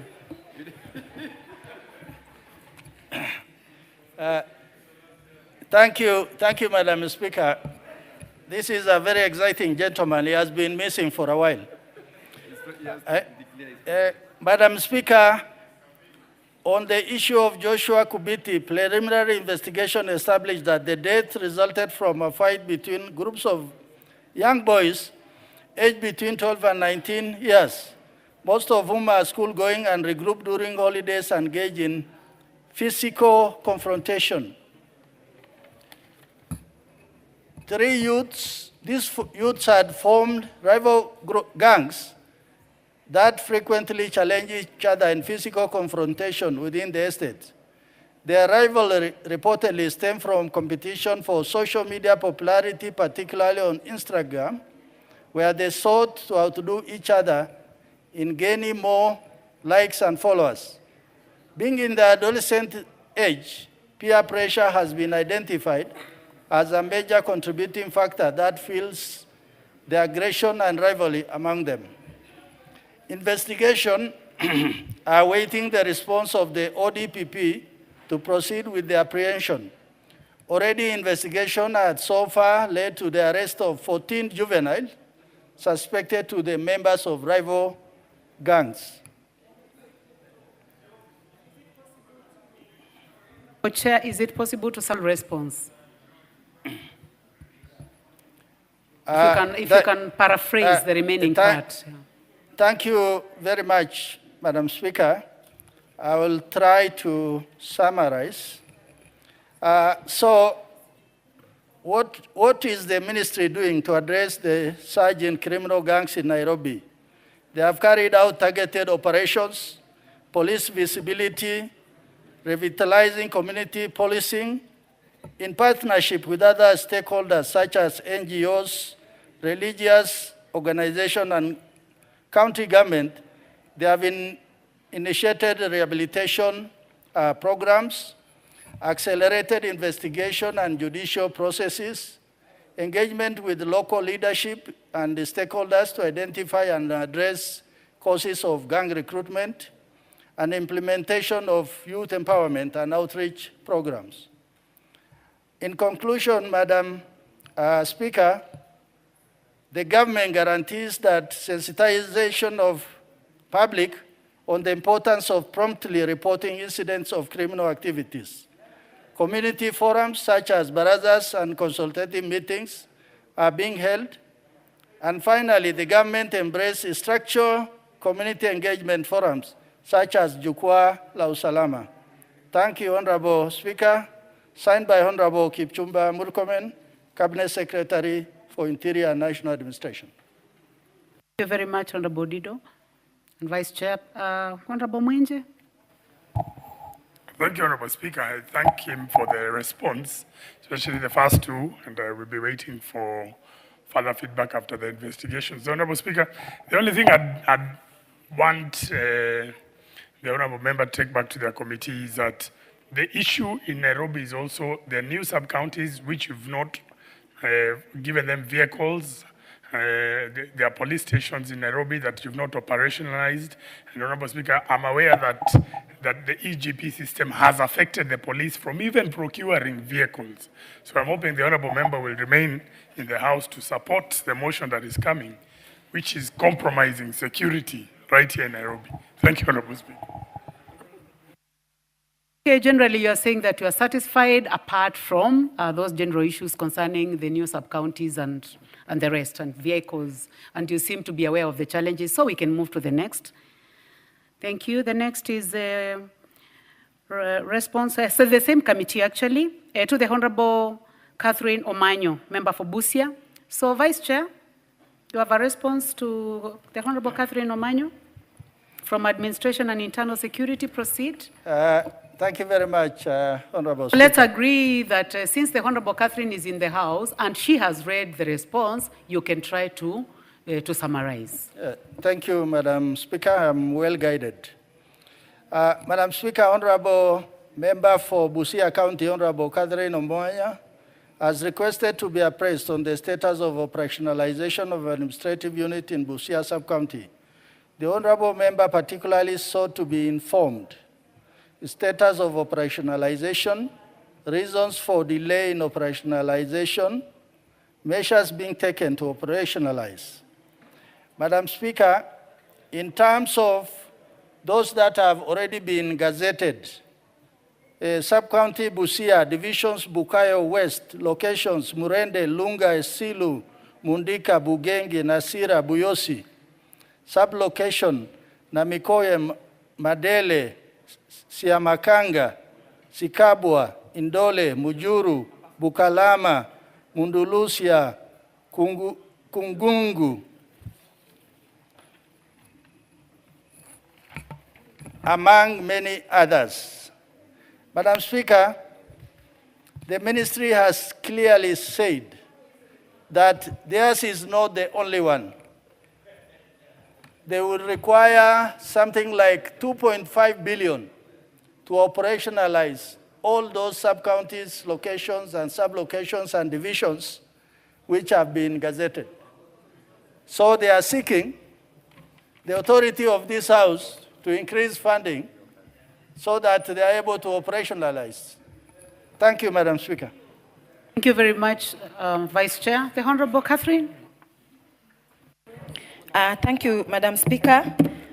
Service delivery to any Kenyan is not like we are requesting. It's their right.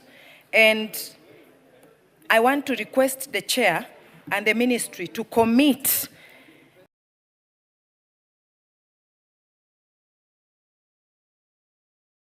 that they will prioritize Busia budget, because we just want service delivery to reach our people just like any other Kenyan. Thank you, Madam Speaker. Well, I would like to defend the chair. I do not know, Chair, whether you can put yourself in that position where you identify one county and make a commitment to the Honorable Catherine Omanyo. Yeah, I'll come to you, Professor. Chair, I wanted you to avoid making that comment, but if you want to comment, you can go ahead. Thank you, Madam Speaker. I believe looking around this chamber, each and every member is waiting for a location, sub-location, or a sub-county that have been gazetted to be operationalized. And the bottom line is they don't have enough funds.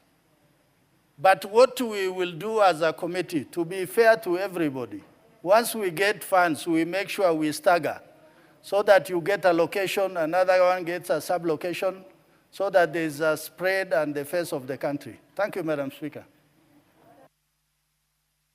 Honorable Catherine. Madam Speaker, our issue, especially in Busia, is different because we are a border town and insecurity issues are just too much. We can't handle. We need these assistant chiefs, the chiefs, to be motivated, to be made, like given something to do to make their work easier. We are not requesting too much. We are not a baggage. We are just saying that for us to also live in our country and feel safe and work in places that we know that the security is good, for us to grow kindly. Let us just think about Busia first. Honorable Professor. Professor, please proceed. Thank you, Honorable Speaker. As much as I want to empathize with the Vice Chair for the statement, also being just a conveyor belt, but I just want to bring to his attention, and I hope he's listening, and this is an idea they can explore at the committee level, as well as the responsible accounting officers and the cabinet secretary. For example, Honorable Speaker, in my own sub-county of Samia, in Samia district, they gazetted in 2017 about 3 locations, a division, and several sub-locations. Up to date, none of them has ever been actualized. I have pounded my feet in all the offices that I could have gone to. All that I get are promises, and endless promises, to an extent that I'm almost baptizing this government as if there are promises made in the book of Genesis, the world will come to an end one of these days. Honorable Speaker, I just want to make a suggestion.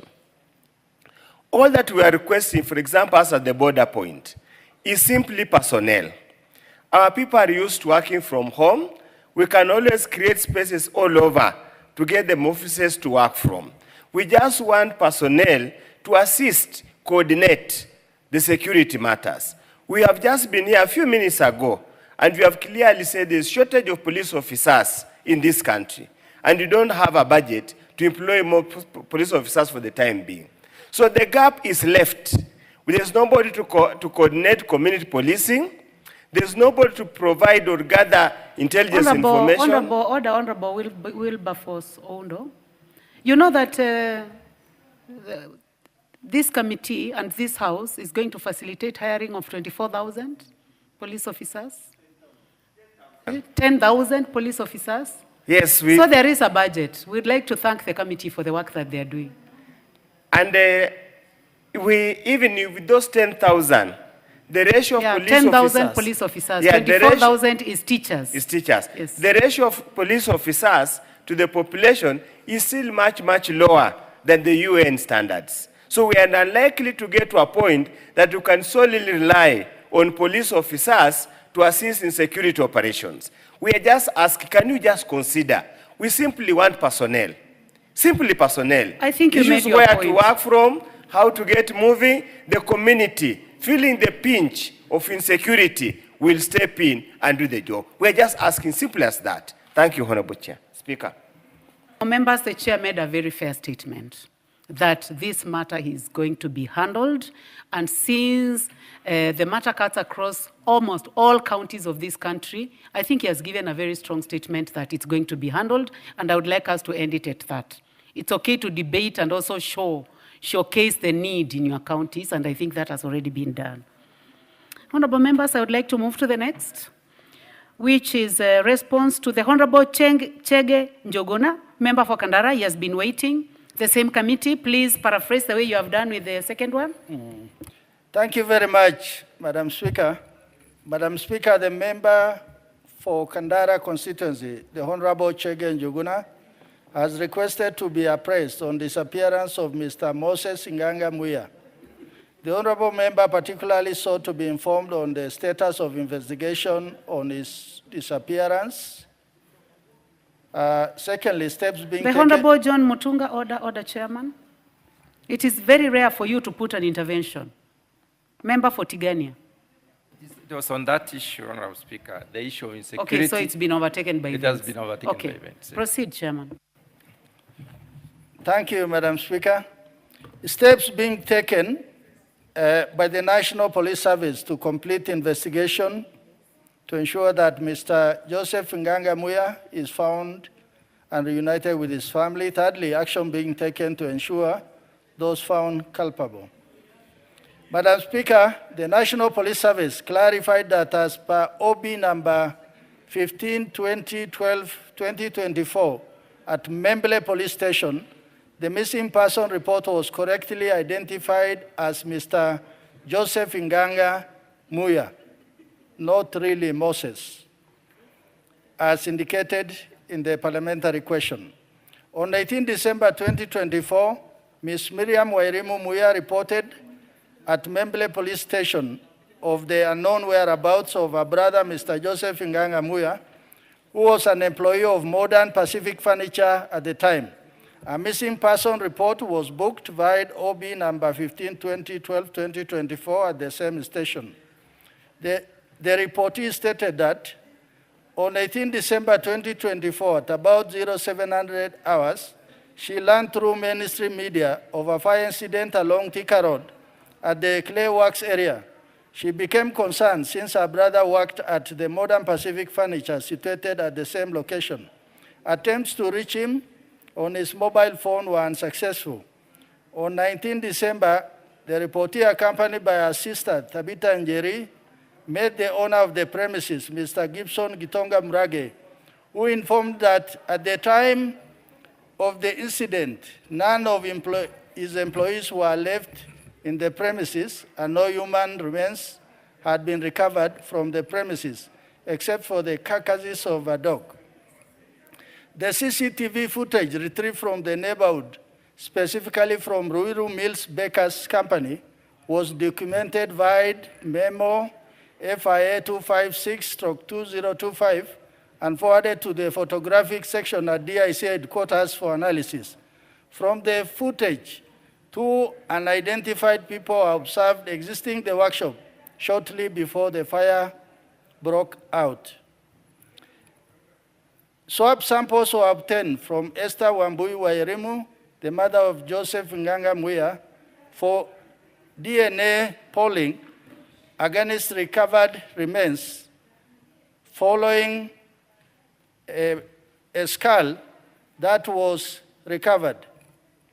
Madam Speaker, steps being taken by the National Police Service to complete investigation. The National Police Service is still awaiting the outcome of the government chemist result to establish whether buccal swab samples obtained from Ms. Esther Wambui Wairimu matches with the DNA samples of the recovered skull suspected belong to the missing person. NPS, through DCI photographic section, is fast-tracking the CCTV footage to retrieve from the Ruiru Mills brokers.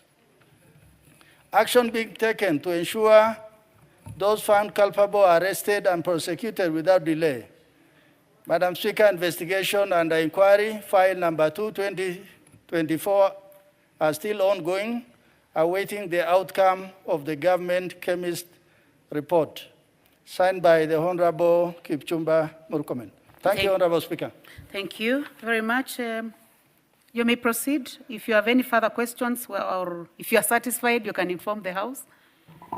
Thank you, Madam Speaker. And Madam Speaker, the statement by the chair is just disappointing and unacceptable. Honorable Speaker, I know even the Honorable Chair would agree with me that the report that he just read to the House is just very, very unserious, prepared by very, very unserious investigative bodies. Honorable Speaker, the information provided is incomplete and does not demonstrate meaningful progress in the police investigation as required by law and established procedures. Madam Speaker, for example, on the cases of the DNA analysis, the statement by the Cabinet Secretary informed the House that the Bakal swab samples were taken from Mrs. Esther Wamboi Wairimo, the mother of the deceased, on 24th April 2025 for DNA profiling. The National Police Service reported that the samples were submitted to the government chemist under submission reference GC/2025/0417 for analysis. Madam Speaker, 7 months have now passed, yet the results have not been released. I have a question. How long does it take in this nation to receive or to conduct a DNA sample? Madam Speaker, there is no reasonable justification for such a delay. Section 49 of the National Police Service Act requires that police officers perform their duties diligently and faithfully. Again, Madam Speaker, the National Police Service must explain why it has not followed up the matter with the government chemist and why no interim report has been provided to the family and to this House. I therefore, Madam Speaker, request that the Cabinet Secretary tables within 14 days the following. Number one, the evidence submission form to the government chemist showing the date of receipts and the Bakal swabs. Number two, Madam Speaker, the communication records between the investigating officers and the chemist and the government chemist. And number three, Madam Speaker, a written explanation for the continued delay in releasing the DNA analysis results. Again, Madam Speaker, if we look at the issue of the CCTV footage, it's almost a joke.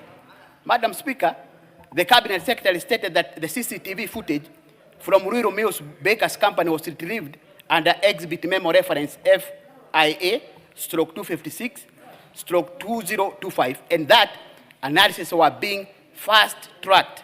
Madam Speaker, the analysis here, they are saying they were being fast-tracked, but this is back in December 19, 2024. Madam Speaker, the National Police Service has not presented any progress report since that retrieval. Madam Speaker, Section 78A and Section 106B of the Evidence Act require proper custody, preservation, and authentication of electronic evidence. Madam Speaker, the National Police Service has not indicated whether it verified the footage metadata, confirmed the integrity of the files, or produced any analysis report. Madam Speaker, the absence of the feedback undermines the credibility of the investigation. I therefore again, Madam Speaker, request that the Cabinet Secretary tables within 14 days, number one, again, the evidence chain of custody record for the CCTV footage showing the officers who retrieved, stored, and did the analysis. Number two, Madam Speaker, the forensic extraction report or any interim findings. And number three, Madam Speaker, a written confirmation that the footage is preserved in original and backup copies. Madam Speaker, on the accountability and timelines, the National Police Service, Madam Speaker, has a legal duty under Section 49 of the National Police Service Act to perform investigations diligently and to report faithfully on their progress. Up until this date, Madam Speaker, the family of late Mr. Nganga has not received any formal communication or any formal update. Article 157(4) of the Constitution of Kenya, the Director of Public Prosecution shall have the power to direct Inspector General of the National Police Service to investigate any information or allegations of any criminal conduct, and the Inspector General shall comply with any such direction and therefore requires investigative agencies to submit complete files to the Director of Public Prosecutions without undue delay. Madam Speaker, I request that the Cabinet Secretary again provides a clear timeline for completion of the investigation and submission of a conclusive report to the Director of Public Prosecutions. It's not enough, Chair. And you know that. You have read that report, Chair, and you also can tell that we need more. Madam Speaker, if you allow me, in conclusion... I give you 2 minutes. I think you have done justice to that In analysis. conclusion, Madam Speaker, if you allow me, the family of the late Mr. Nganga deserves timely justice and accountability. Parliament must ensure that investigative agencies respect constitutional obligations and procedural integrity. Madam Speaker, I therefore seek your direction, Honorable Speaker, on the implementation of these requests and expect a comprehensive, written and time-bound response from the Cabinet Secretary. Thank you so much, Madam Speaker. And Madam Speaker, I yield back to the Honorable Chair. Thank you so much. Yeah, you can see that the Honorable Chege Juguna has done a lot of work on that statement and analyzed it fully. And he has raised very important issues. Would you like to make a comment? Or would you like to go by the request he's making because he's indicating the number of days? Would you like to go by those dates? Thank you very much, Madam Speaker. Madam Speaker, every life in this country is very important. And I would understand why honorable colleague is talking with passion. Secondly, they say justice delayed is justice denied. And from the report that we have, even today we were with the DCI as they were handing over this report to us. We told them that is inordinately delayed matter that should be hastened. I would agree with you and we'll take up that with the ministry. Thank you, Honorable Speaker. I would like you to give him timelines. Can you give timelines? I think some of the matters he's raising are just clearly unfair delay. Yeah. For example, DNA from 24th of April 2024 to date, really, must it take that long? So I think to be fair to him, give an indication of timelines so that he has a proper feedback to give his constituents. We'll give the ministry 2 weeks to Thank give you. us an adequate response. 2 weeks is good. Let's proceed, honorable members. Next is a response to the Honorable Deco Barrow, member for Garissa Township, from Defense, Intelligence and Foreign Relations. Is the member in the House? In the absence of the member, the response will be, the response will be tabled and he'll find a way of getting it from our table office. Thank you. And since the chair is in the House, Chairman, please table that response on record to the Honorable Decor Barrow, member for Garissa. The Honorable Yusuf, member for Kumekucha. Thank you, Madam Speaker. I have the pleasure of presenting a response to a request from the Honorable Major Deco Barrow, the Member of Parliament for Garissa Township constituency, on the non-implementation of a court judgment on compensation for the late Abdullahi Barredes. In the absence of the MP, I'll submit this statement, table this statement. Very much.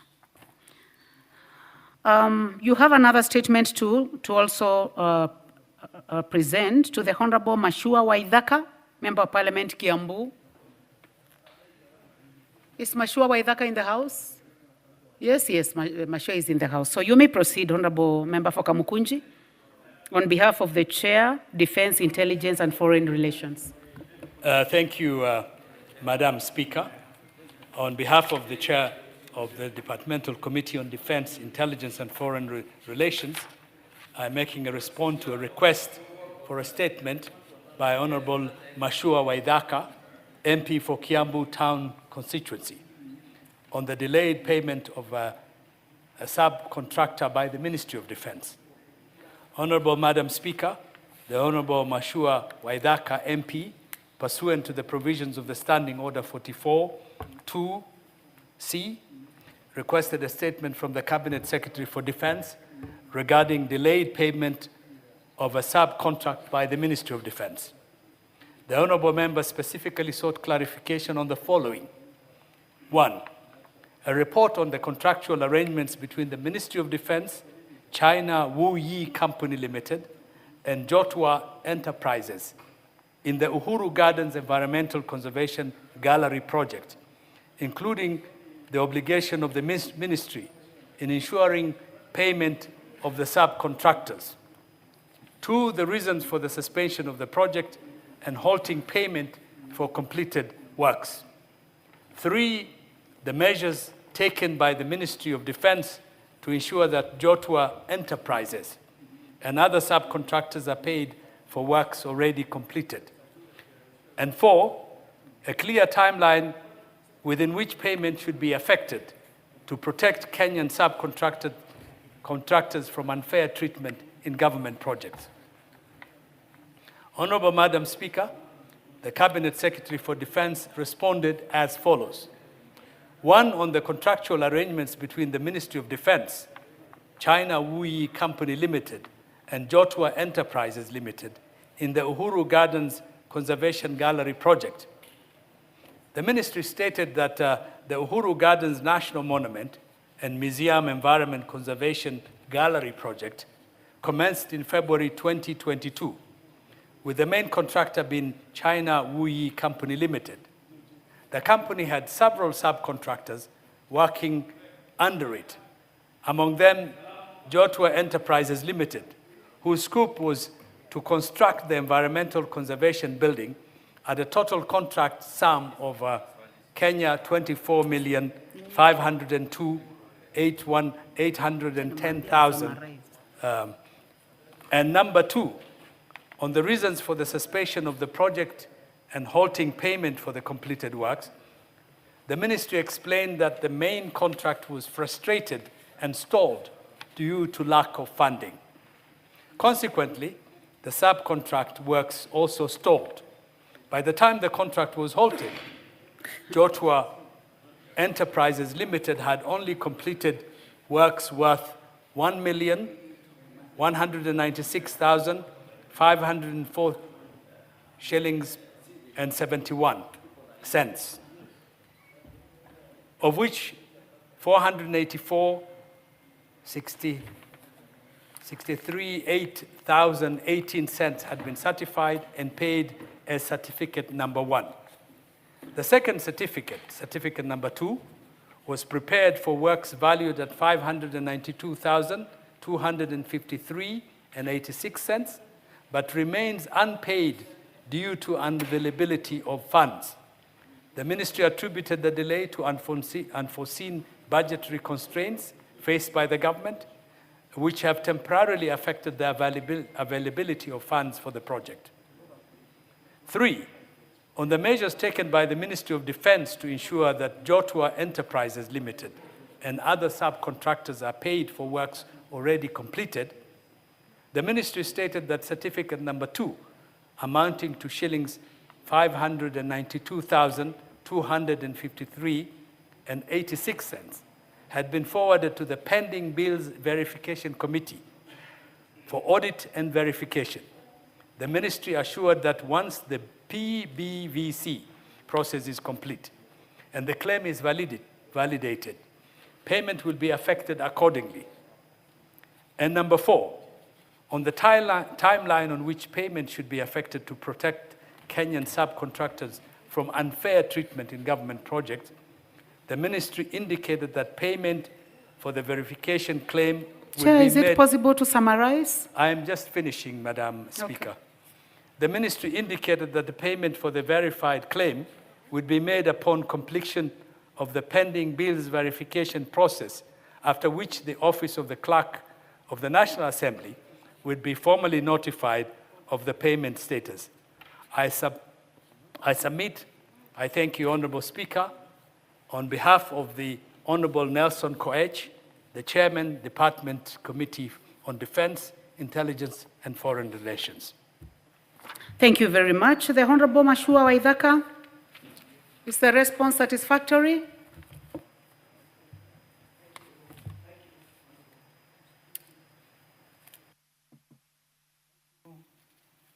Please give him another mic. You can move to your left, okay? Thank you, Honorable Madam Speaker. The member, Vice Chair of Defense, I would like to know, you have said that the verification process, you've not given a timeline. You're saying that the verification process is supposed to take, supposed to go on, but you have not given us when. Madam Speaker, Mr. Ikumbi, who is the affected contractor, subcontractor, has indicated to me that he has some very pressing matters. In fact, he needs to pay his school fees for his son who is studying overseas, and he needs to know when, at what time, or what timelines, specifically what timelines do you think that he will get paid for his, the work that he has done? Thank you, Madam Speaker.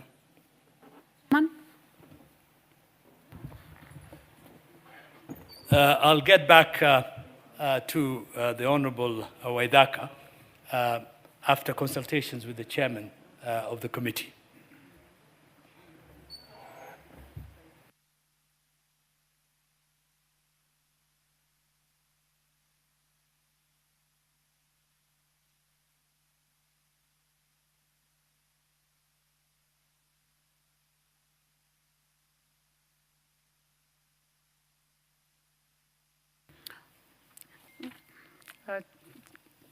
Chair,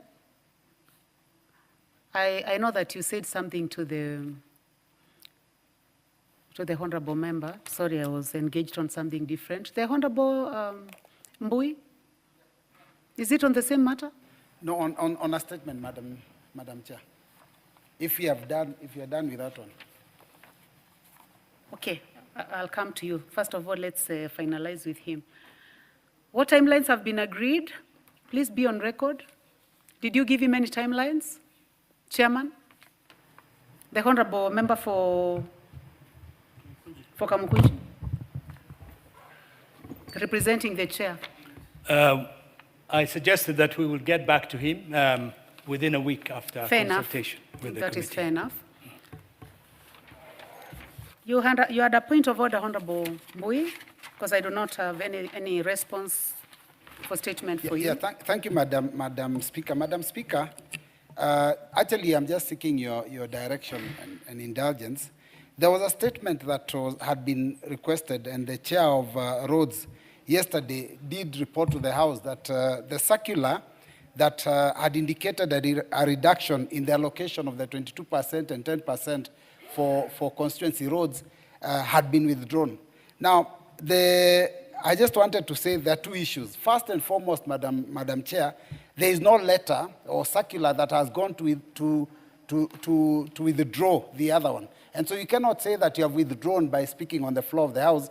That needs to go out because our regional engineers are still using the existing circular, which means basically that has not been withdrawn yet. And secondly, which is very important, that he needs to note that already some of the tenders had already gone out based on the original figures. So how they navigate this period has to be thought through and has to also be done very fast. Because if you delay and then later on you say some of the roads will not be done, yet they were tendered and people paid for them, then obviously then it's going to be a crisis and people might end up in court. So he has to hasten the process. I just wanted to ask that you push them to be able to give us a response early next week. Thank you, Madam Chair. Thank you very much, Honorable Mbui. The chair is not in the House. I normally know his position. Leadership is not in the House. What you have said has gone to record, and I think it's a matter that needs to be pursued so that the letter... Would you like to make a comment? Are you in that committee? Proceed. Honorable Ibrahim Sanei, member for Wajir North. Thank you, Madam. I'm a member of the committee, and what the minority leader is, he has aptly put the precarious situation in which we have put on Kenyans. And I thought, if I didn't get it right, that the minister himself shall be appearing on Wednesday, next week, to comprehensively answer on the concerns of this House. If that shall not happen, then what you are saying stands, and there is no letter to that effect. We had a meeting yesterday. I will still communicate the same, Madam Speaker, to the chair so that he can come up with something urgent if there is need before the Cabinet Secretary appears on Wednesday by himself. Thank you. So thank you very much. The Honorable Mwenje. Just an addition, I actually hope the Deputy Minority Leader would address it. Just to bring to your attention that on the page, the Facebook page for Parliament, it shows there was a meeting yesterday with the Transport Committee, and it plays around with figures. You know, we were discussing 36, then we said we've withdrawn that letter, so we are back at 62.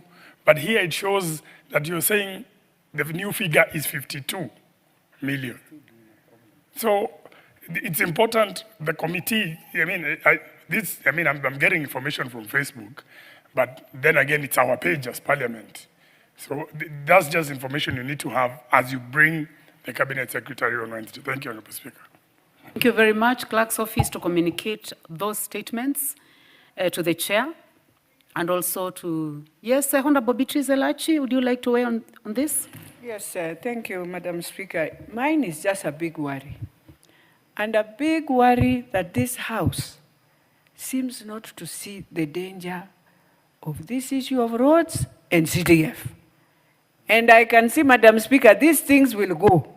The way we are just joking, people come, they say this, tomorrow we have given them what they want, next day they are abusing. The whole Parliament has to stop, Madam Speaker. And the leadership must take these things seriously. Seriously. And if they can't, they create as a committee, we will deal with it and make it work. Thank you, honorable members. I would like us to stick to what we have said, that the clerk's office to ensure that that communication reaches the office of the chair transport, and also so that it's handled. You cannot deal with a written document through spoken word. I believe this is a matter that must be dealt with immediately. Next order.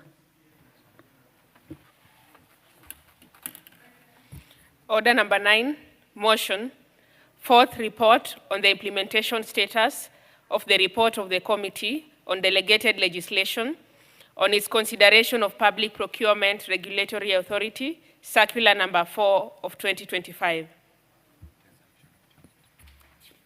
Resumption of debate.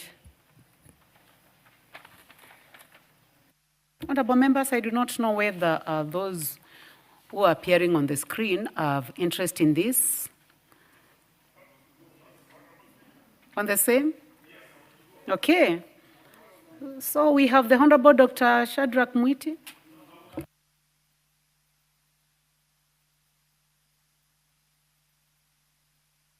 The Honorable Karoli Omondi was on the floor yesterday. You still have your balance of 4 minutes, then we can pick the rest from there. So you proceed. Thank you, Honorable Speaker.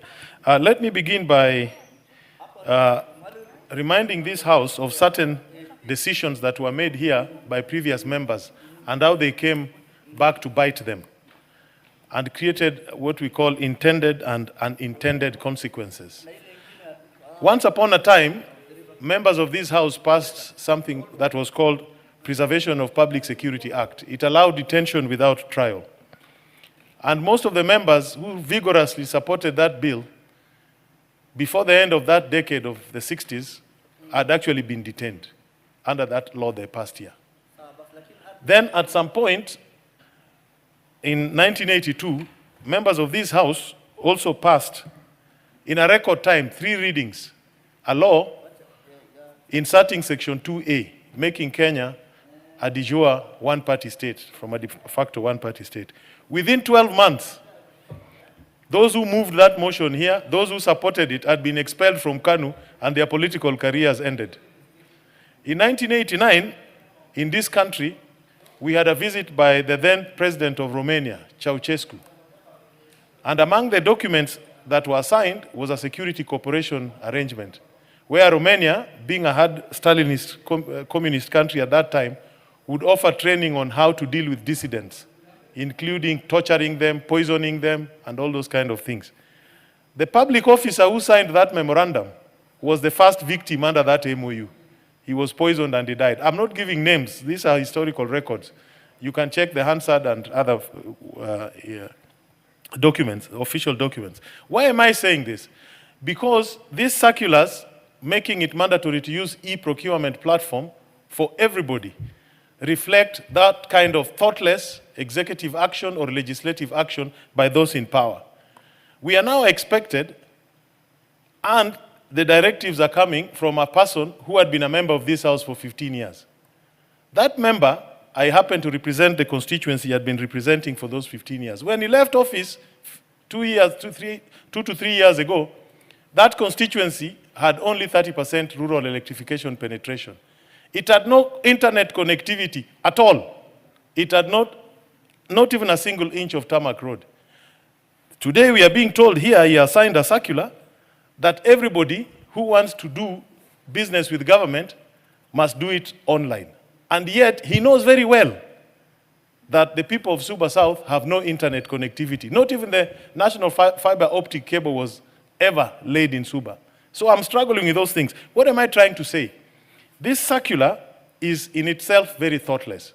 Nothing has been presented to this House on the social impact of making procurement mandatory online. Because it will affect even the AGPO, the persons with disability, the women, the affirmative interventions that the government has been making. So we cannot just approve it randomly like that. Mr. Speaker, I urge all the members that we join hands and annul, we adopt this report, annulling the additional 2 circulars, making procurement mandatory online. Because to approve them is actually to invalidate the very essence of public procurement, which is to afford everybody equal opportunity to participate in business. And that we cannot do. And I would like to urge members, first, the circulars are illegal. Section 77 says procurement can be done online or by manual means. The law has not changed. And we cannot allow Treasury or any other government agency to subvert the will of this House when we make a decision like we did in August to annul the other circular. With those remarks, Honorable Speaker, I support the report. Thank you. Thank you very much. The Honorable Beatrice Elachi. Thank you, Madam Speaker. Madam Speaker, I also rise to annul this report. Madam Speaker, you remember very well, a few years ago, in the Jubilee government, we went through a raft of many of regulations. And some of those regulations were very, very tough regulations. And Madam Speaker, you realize by the time Treasury was doing this, they have never brought regulations to guide us on how they want this to be managed. We've been in this House, Madam Speaker, you've seen how we've gone back with CDF struggling, how you need to move on to ensure things are moving on the ground.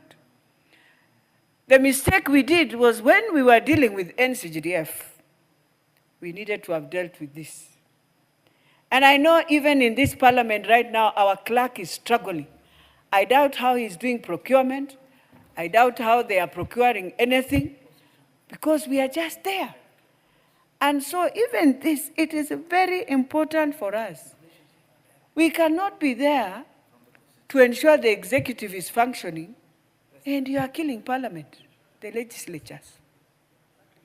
And it is time we tell the executive, you want to work well, you have to work well with the legislature, work well with the judiciary.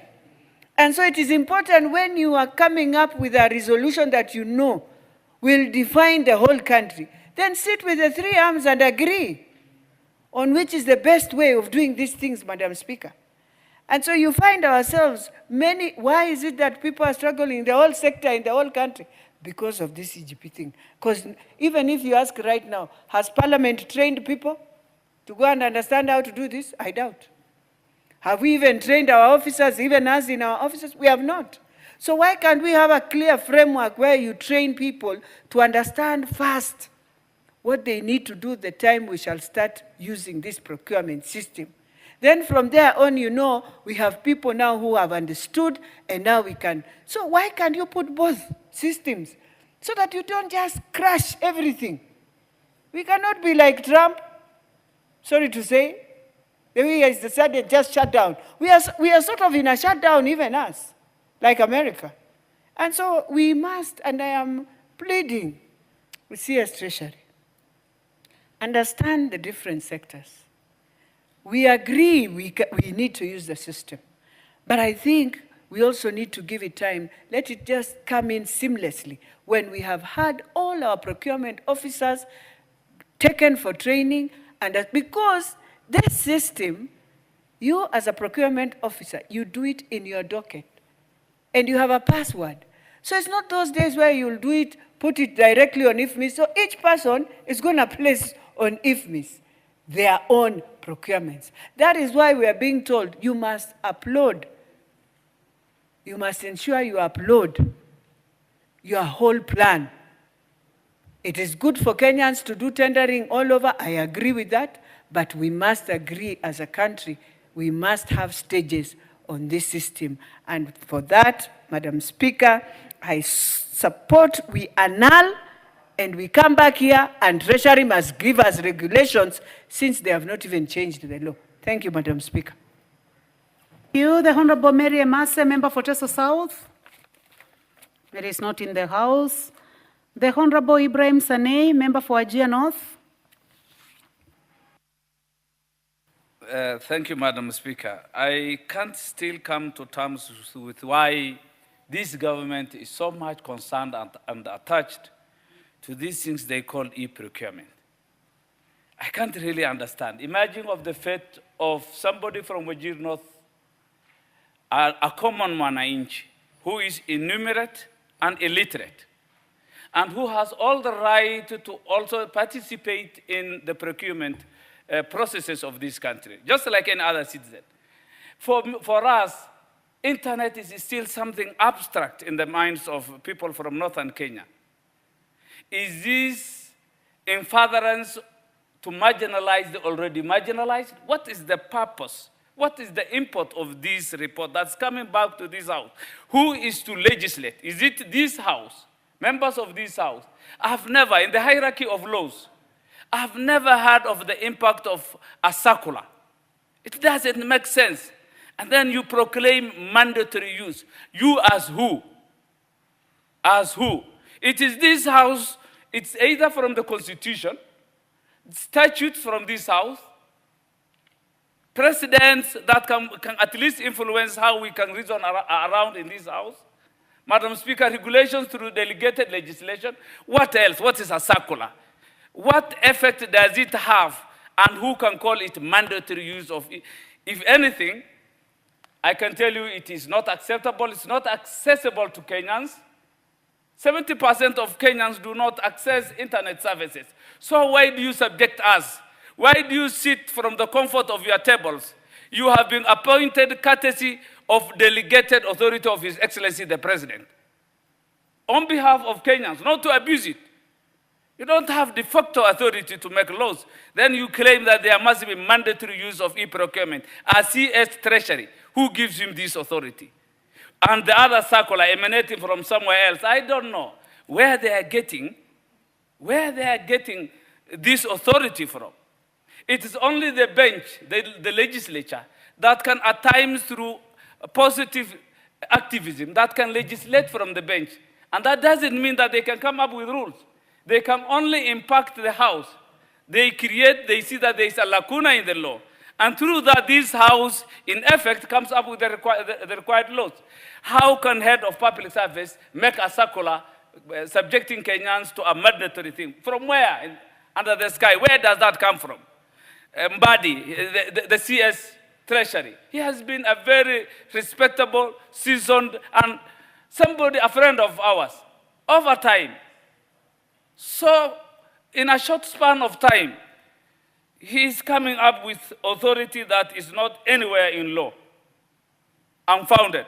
Madam Speaker, I believe there are no systems countrywide that has been tested and tried for e-procurement to be a successful thing, then how can you call it mandatory? The use of mandatory itself is sinister. I believe it is a way to help the corrupt to be more corrupt. They want to use internet services to steal and pilfer more resources in favor of the corrupt. There's nothing else for Kenyans in e-procurement system. I oppose. The Honorable... I support the report of the delegated legislation. Thank you. The Honorable Robert Mbui, member for Kadhiani. Yeah, thank you, Madam Speaker. First and foremost, I'm very happy with the committee of implementation, Madam Speaker, for the good work that they have done. First and foremost, this problem started with a circular that was written by PPRA, Public Procurement Regulatory Authority, indicating that every government or state organ must procure through the e-government procurement. Now, the committee has actually gone further because the House had already annulled that particular circular and has identified that there's another circular from the CS for Treasury and another one from the head of public service on the same, continuing to go against the law. Madam Speaker, it's important that we confirm that a circular is actually a statutory instrument. And Madam Speaker, it's important that we note that the definition of a subsidiary legislation under the statutory instrument is very broad. And it talks about a rule, an order, a regulation, a direction, a form, tariff of costs or fees, letters patent, commission, warrant, proclamation, bylaw, resolution, guidelines, or other statutory instruments issued, made, or established in the execution of a power conferred by or under an act of parliament. Madam Speaker, the circular, therefore, by a strict reading of that definition, is actually a statutory instrument. And there is power conferred in every law to regulatory making authorities so that they can be able to make regulations. Unfortunately, Madam Speaker, they must be following the law, the parent law. In this case, the parent law is the Public Procurement and Asset Disposal Act, which clearly defines that you can do procurement in two ways. You can either procure manually or procure electronically. Now, it is surprising that the CS, the head of PPRA, and the head of public service can decide to outlaw a law.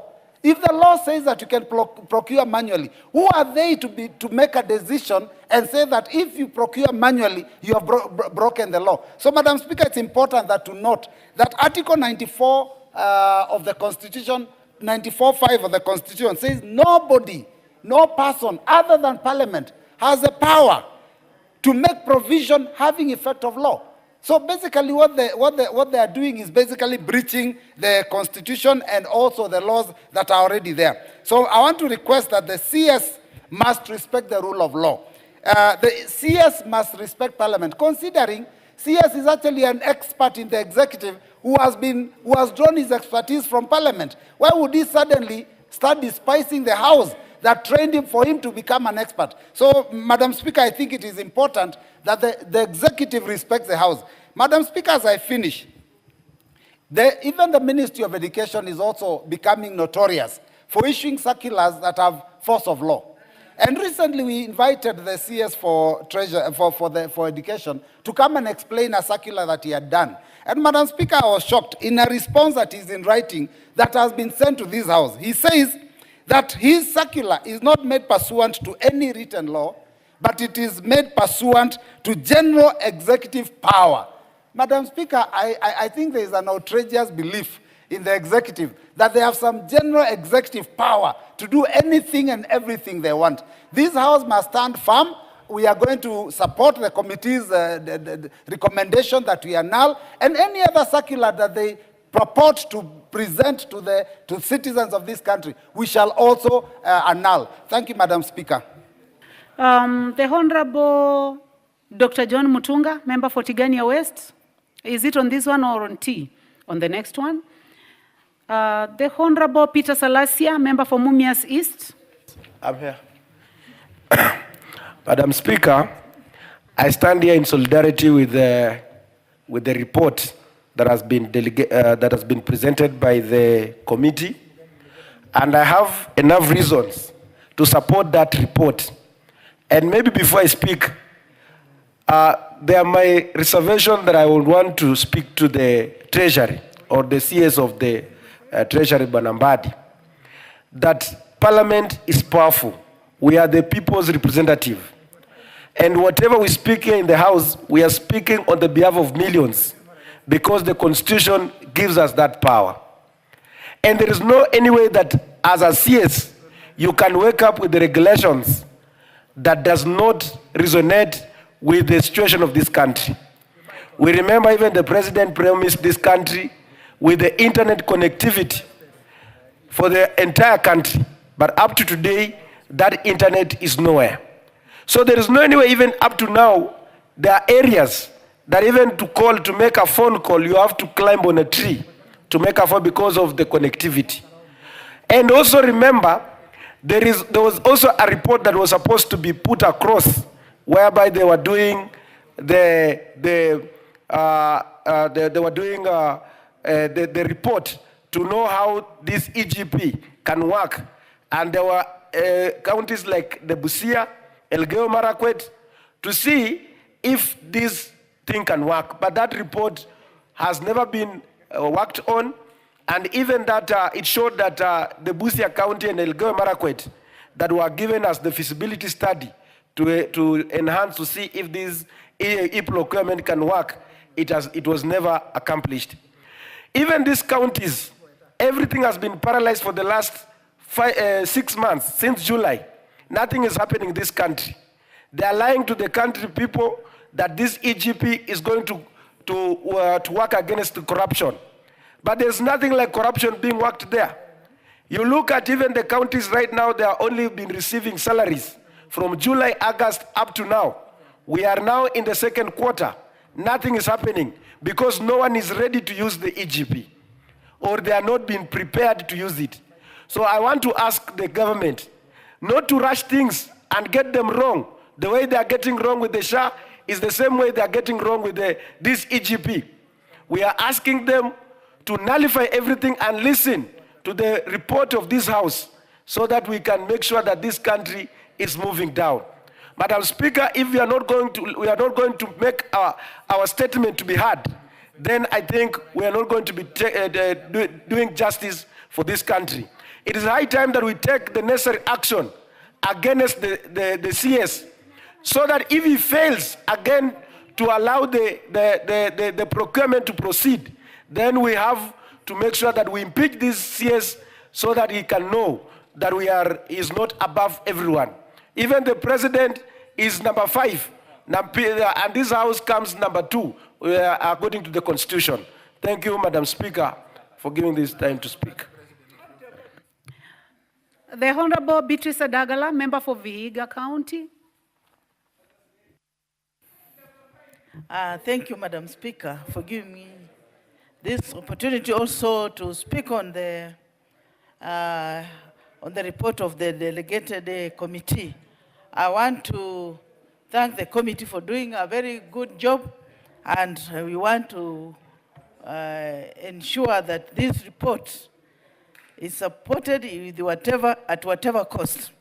Madam Speaker, when you talk of internet coverage, most of our villages are not compliant.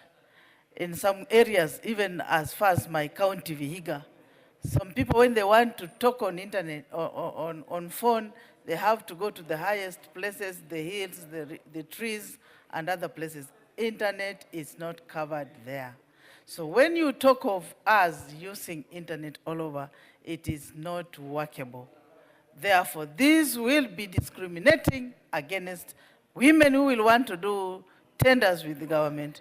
This will be discriminating the youth who are not able to access internet to do business with the government.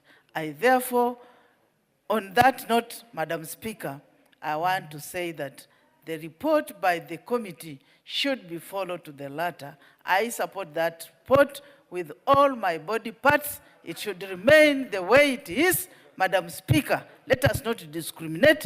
Let us not take other Kenyans for granted. Let every Kenyan enjoy, whether they have internet or not. I don't think the ministry should dictate to this House what should be done. Those circulars should be withdrawn the way the committee has put this report. I therefore want to support it with all my body parts. Thank you, Madam Speaker. The Honorable Patrick Makau, Commissioner and Member for Mavoko constituency. Thank you, Madam Speaker. Madam Speaker, from the onset, I want to support the report of the committee that this electronic government procurement be regulated properly or be stopped or thrown away completely. Madam Speaker, let me speak from own experience. Today, this parliament, we have so many things that are not taking effect. Reason being, we cannot. You know, the unfortunate part of this is that government agencies, government institutions have money, but they cannot spend because the requirement by Treasury is that you use electronic government procurement. Madam Speaker, this spans from all the way on how you do e-tendering, how suppliers are supposed to register, how bids are supposed to be submitted, how contracts and awards and their management are supposed to be done, how you are supposed to audit all these trades. Madam Speaker, this requires that system be tested first before it is implemented in a city government like this one. Madam Speaker, we cannot introduce systems midway. When the budget of this country was being done, nobody was informed of EGP. It has come midway. Now, as leaders, we are supposed to ask ourselves, is the EGP supposed to help performance? Is it going to improve performance? Or is it going to improve productivity? Madam Speaker, from where I sit, I think the government should have taken enough time to understand the system, make sure that the infrastructure in terms of internet, in terms of everybody being eligible to digital platforms is going to be available. But as it is now, 3/4 of this country, I want to say that internet is not possible. 3/4 of the people who are interested in doing supplies and procurement by government have no access to internet. So, Madam Speaker, I think I'll throw it back to this parliament. We are the budget-making process body of this country.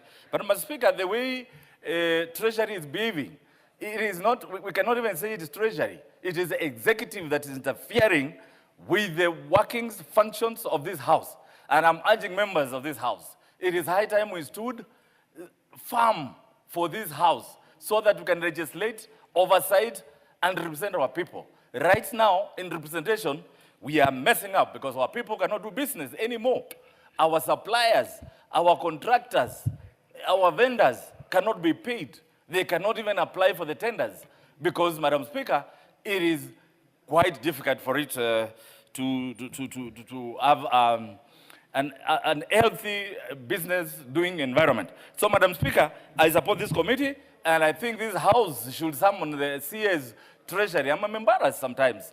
When names are brought to this House, all of you, I see you clubbing, saying that's a good person. The moment they get into those offices, the first culprit to be taught how things are done, it is this House. Madam Speaker, it is high time. Some names when are brought in this House, we should be asking questions. Are you going to represent us? Are you going to represent Kenyans? Are you going to represent the interests of our youth, our women? What happened to the 30%? Eh? Mr. Speaker, I think it is important and imperative for this House so that we are not taken for granted. Even the executive now has to be brought to its senses that this is a House that makes laws. Yes. And as a previous speaker said, we should be careful. The laws we make this House should not come back here and hit us, consumers. Right now, your CDF is at risk. Maybe some of you, you're not going to procure. Some of you are not going even to give bursary. If you see the forms that have circulated for how you are going to give bursaries, you are being stage managed. So, is it a part of the EGP? Is it a part of Treasury trying to gaggle us? Is it a part of the executive making members become beggars?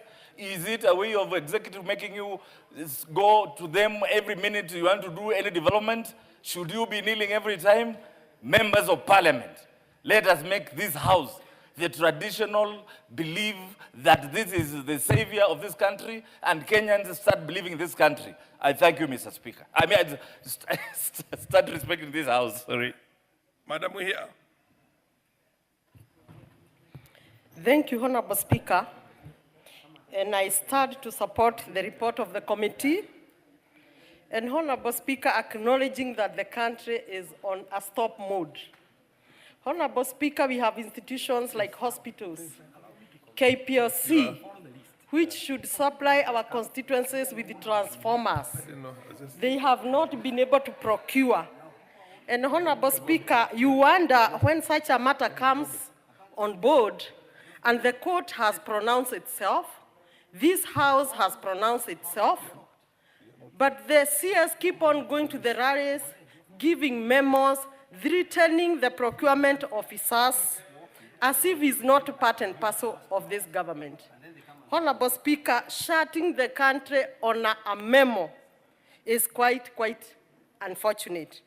With inadequate technology, considering our constituencies, majority of the rural constituencies are covered 50% or even less with electricity. And electricity being a platform which leads to internet connectivity. It goes without saying that the CS, the Treasury, and all the team who came up with this mind had really no understanding or good intention to the businessmen and women who wish even to tender very small tenders at the constituency or county government level. Honorable Speaker, lack of skills to the procurement officers is another headache. And I wonder what happens with this government. It's like there is a nudge to change everything. Today we change NHIF to SHA. We change university education mode to a new one.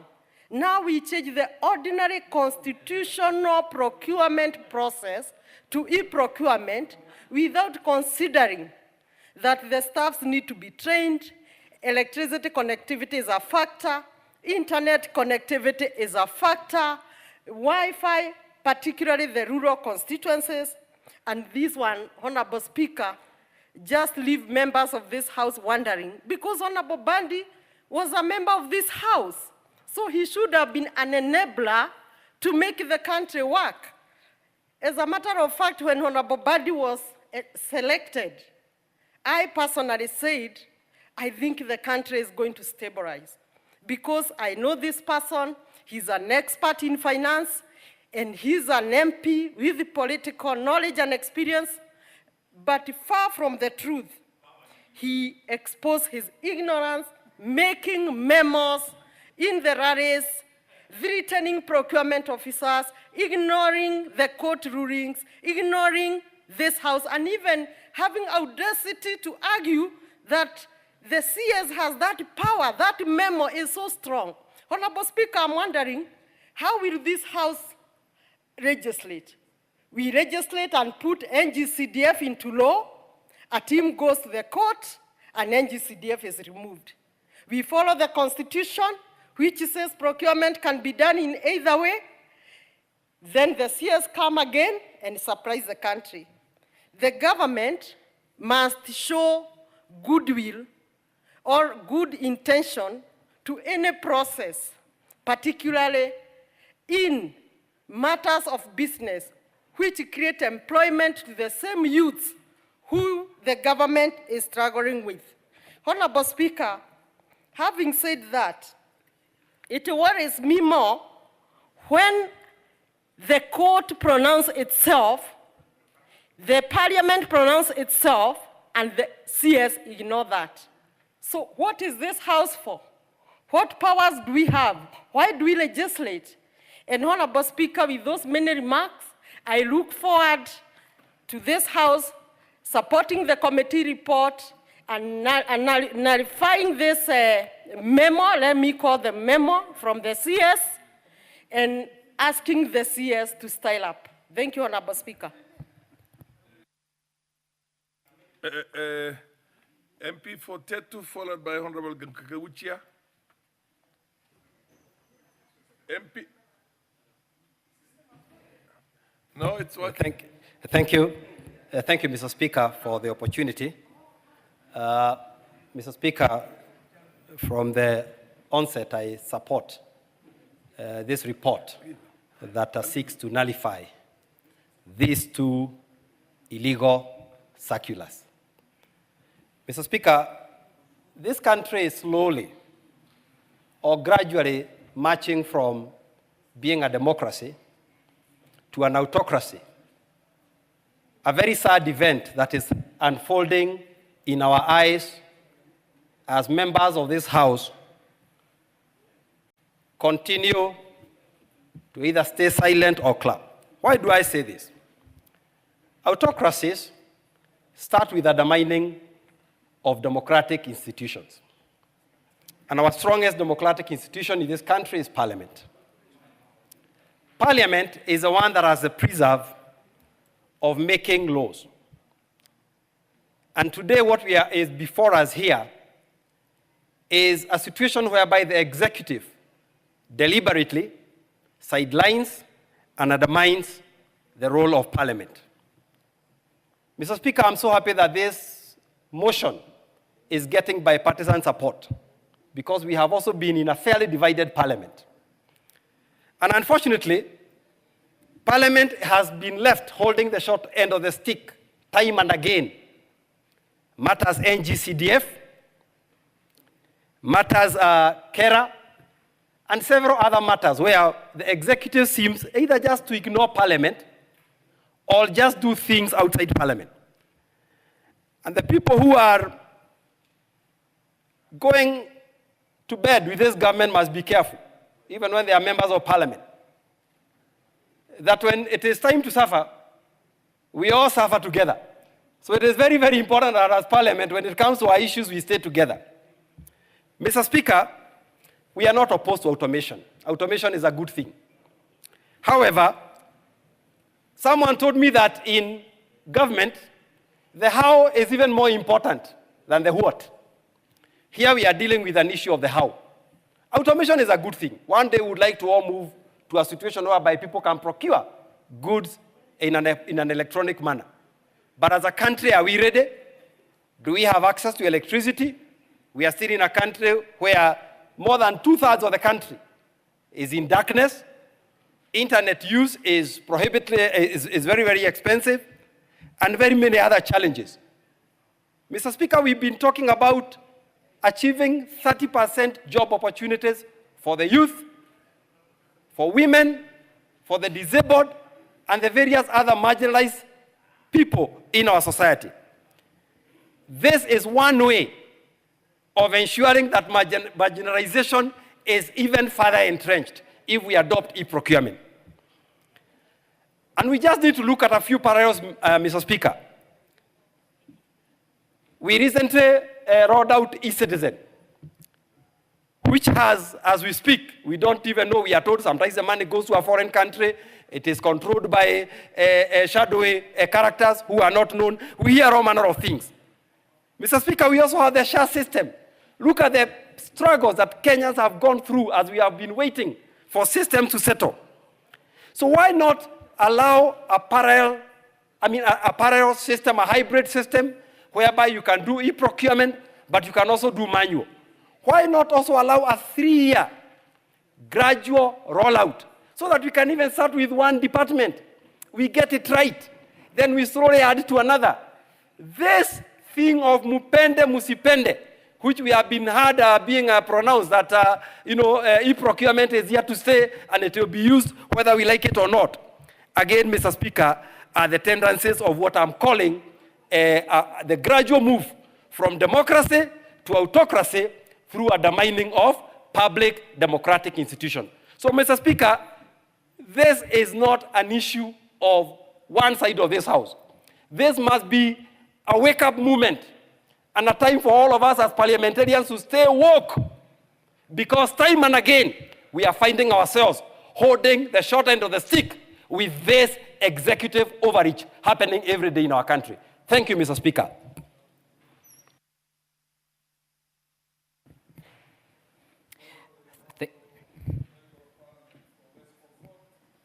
Madam Raila Kasiwai. Thank you very much, Honorable Speaker. I stand for integrity, I stand for transparency and accountability. Honorable Speaker, if this system was to help this country to enhance its transparency and accountability, I would be the first person to vote for it and to support it. In fact, today I would be here not supporting the report from the Delegated Legislation Committee, but supporting the implementation of this system. But Honorable Speaker, it is not lost to me that when the team from Treasury went to brief the executive on their willingness and readiness to do a piloting of this system in this country, the executive ordered that even before the piloting is done, the system is rolled out. Honorable Speaker, the reason why this system ought to have been taken through piloting is to help in modification and customization from one agency to the other, especially when it is taken through piloting in certain agencies. Honorable Speaker, that would have helped us to refine the system, to help us understand what are the misses and what are the wins of this system. But Honorable Speaker, that was not done.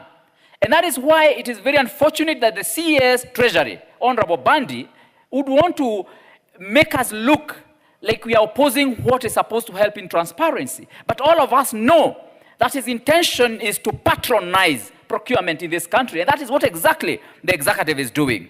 Honorable Speaker, the haphazard way in which the implementation of this system has been done is suspect, is mischievous, and of course, it sabotages its own intentions right from the word go. And that is what we call ab initio. Honorable Speaker, Parliament is the supreme body in lawmaking in this country. The CS cannot arrogate himself the roles and the mandate to make laws. He doesn't have that. Honorable Speaker, it is the judiciary that should be able to adjudicate all the issues judiciously in this country. The Honorable CS cannot do that. Honorable Speaker, why is the CS so ignorant about the technical challenges that we have in this country? For this system to have been implemented, we ought to have rolled out fiber optic and the internet across the country, Honorable Speaker. I know this might have been promised by the President at some point. And by the way, I'm taken aback. Could it be that the CS Treasury genuinely believed that the whole country is now connected to internet? Honorable Speaker, the Honorable CS must understand that there is difference between what is promised and what is said on podiums and in political rallies at the top of the cars from the reality on the ground. Mambo kwa ground ni tofauti. Me and you know very well and understand so well that we do not have internet across the country, even though the executive, the president, and the minister for ICT have tried to put it across to Kenyans that they have connected the country. That is not true. We know that has not been done. And so, Honorable Speaker, it surprises me that the CS, who ought to be knowledgeable, who ought to be understanding, can actually push on a system that it understands very well it cannot work at this time. And this does not mean that it cannot work in future. But what he's doing now, he's flogging a dead horse. Honorable Speaker, this has had an effect in this country. It has basically sabotaged, locked down cash flow from more government institutions in this country for the last 3 months. And no wonder Kenyans don't have money in their pockets against what had been promised by this government that is going to be putting money in the pockets of Kenyans. Honorable Speaker, the reason why Kenyans are suffering today, the reasons why Kenyans have no cash flow, there is no liquidity in the country, is because there is no money flowing out of government through the supplies. And you know government is the biggest consumer and the biggest buyer in the country. Honorable Speaker, we must remedy this, and unless we want to look at our country going down the drain. Honorable Speaker, I submit. Thank you very much.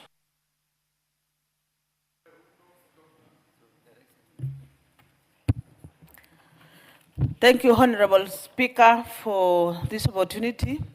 On the onset, I want to support the report of this committee, where I'm a member, by saying that this EGB EGP procurement is not going to function in many areas like my county, West Pokot, where even electricity alone is 5% in the whole county. So bringing in this type of system is like locking down my county, and that means nothing will happen. That is because of poor connectivity of electricity. Secondly, Honorable Speaker, this system will have a risk of data, or I can say cyber security and data risks, because such a system can easily be hacked. As you know, we have these agencies who are very good at this. So how sure are we that the data of our counties or the procurement officers will be protected? Therefore, Honorable Speaker, I think this EGB thing is not going to work in our country. Thirdly, Honorable Speaker, setting up alone this system might not be that cheap, because we will require high-level knowledge in terms of procuring the hardware, the software. So, in fact, using this money to set up a lot of money to set up a system that is going to fail us is also a waste of the taxpayers' money, because where do we get money, a lot of money, to set up this high-cost system, which would, that money would be used to do something else? So, Honorable Speaker, I think Honorable Badi should rethink about forcing us to use this system, because to start this system is very, very, very costly. Honorable Speaker, another issue about this system is delays and a lot of bureaucracies. We know that this system is new in our country, and therefore approval alone might even take a lot of time, hence delaying all the programs in our departments, and I think it is not a good thing to implement. Therefore, Honorable Speaker, I want to say that Mbadi should know that we are in a third world country, and if anything, in other countries where this system has been used, like in Rwanda, it was not done hurriedly like the way it is being done here. There was a lot of piloting, beginning with small departments before it is rolled out to all the departments of the government. Therefore, Honorable Speaker, I say EGP system is not the best for our country. Thank you. Thank you, Honorable Speaker. Allow me also to support the fourth report on the implementation status of the report of the Committee on Delegated Legislation and its consideration of the Public Procurement Regulatory Authority Circular number 04 of 2025, presented by the Committee on Implementation. Honorable Speaker, I want to go on record that any system that removes subjectivity and brings objectivity in public finance management, procurement-related activities, must be a welcome system. Must be welcome. Because we have harrowing incidences where the procurement process has been subverted for purposes of benefiting a certain category of people. There are many people in this country who have perpetually participated in procurement process, regardless how good their papers are, but they have never won any tender. There are those people, Honorable Speaker, without even papers, have bribed their way to win tenders, and they have no capacity to deliver those tenders. They have no capacity to deliver the works and services they have been contracted to do.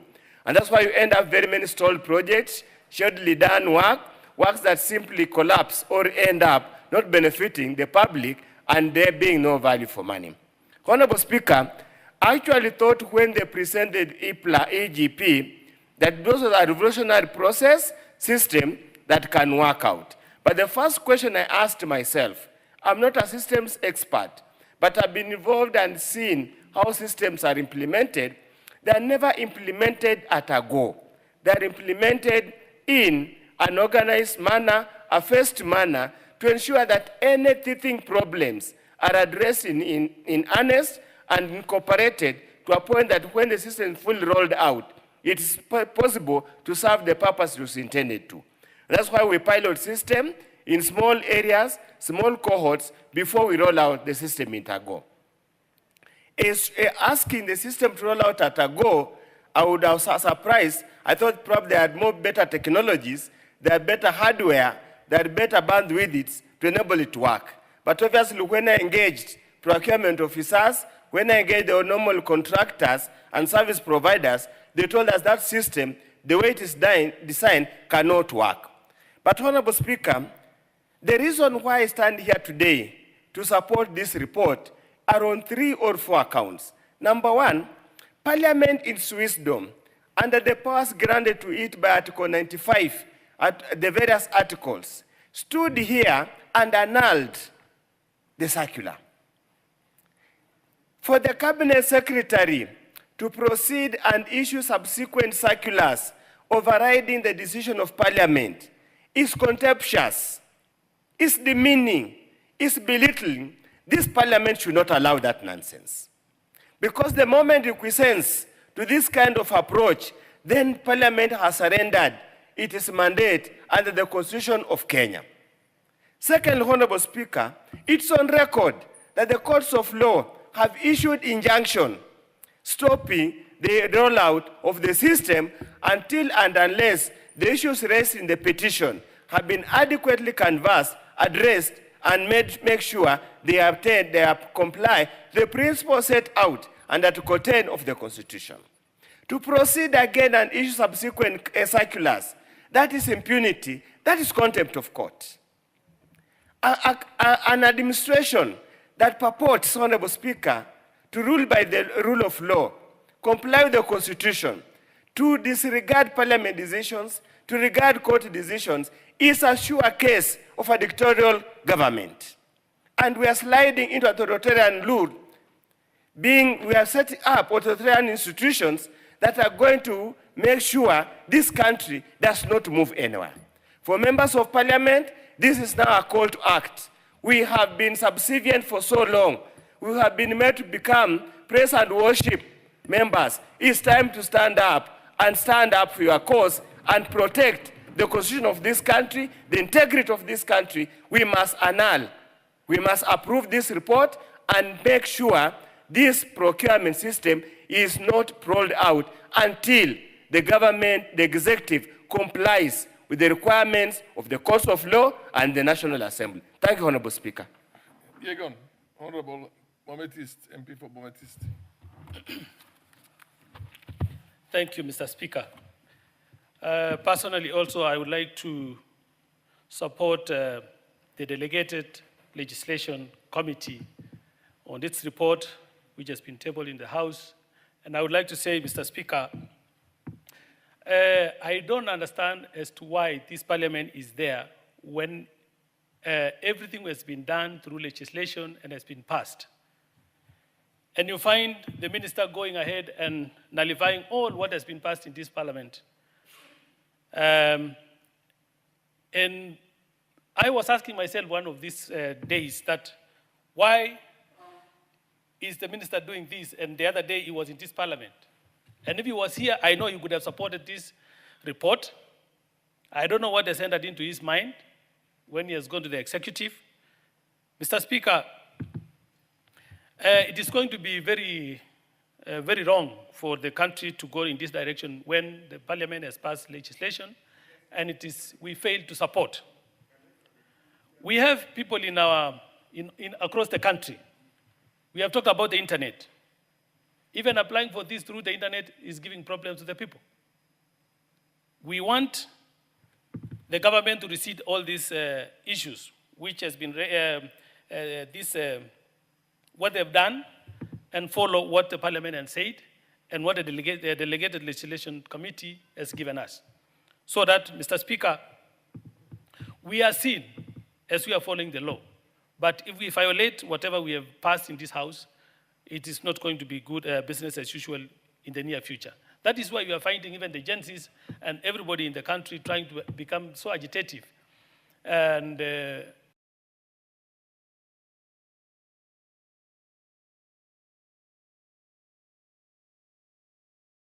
agencies are not happy. It's because we tend to violate what has been passed.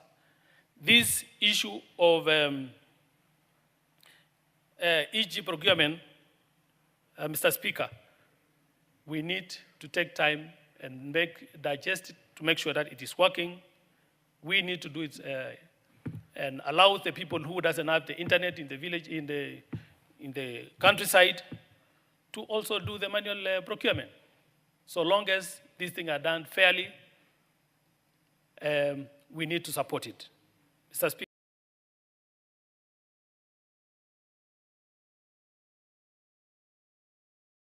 I support this delegated legislative that is passed. Thank you very much, Mr. Speaker. I don't see any further interest. Would the mover want to? Is the mover ready to reply? Mover to reply. The Honorable Mwenje, you are the deputy chair of that committee. Thank you. Thank you, Honorable Speaker.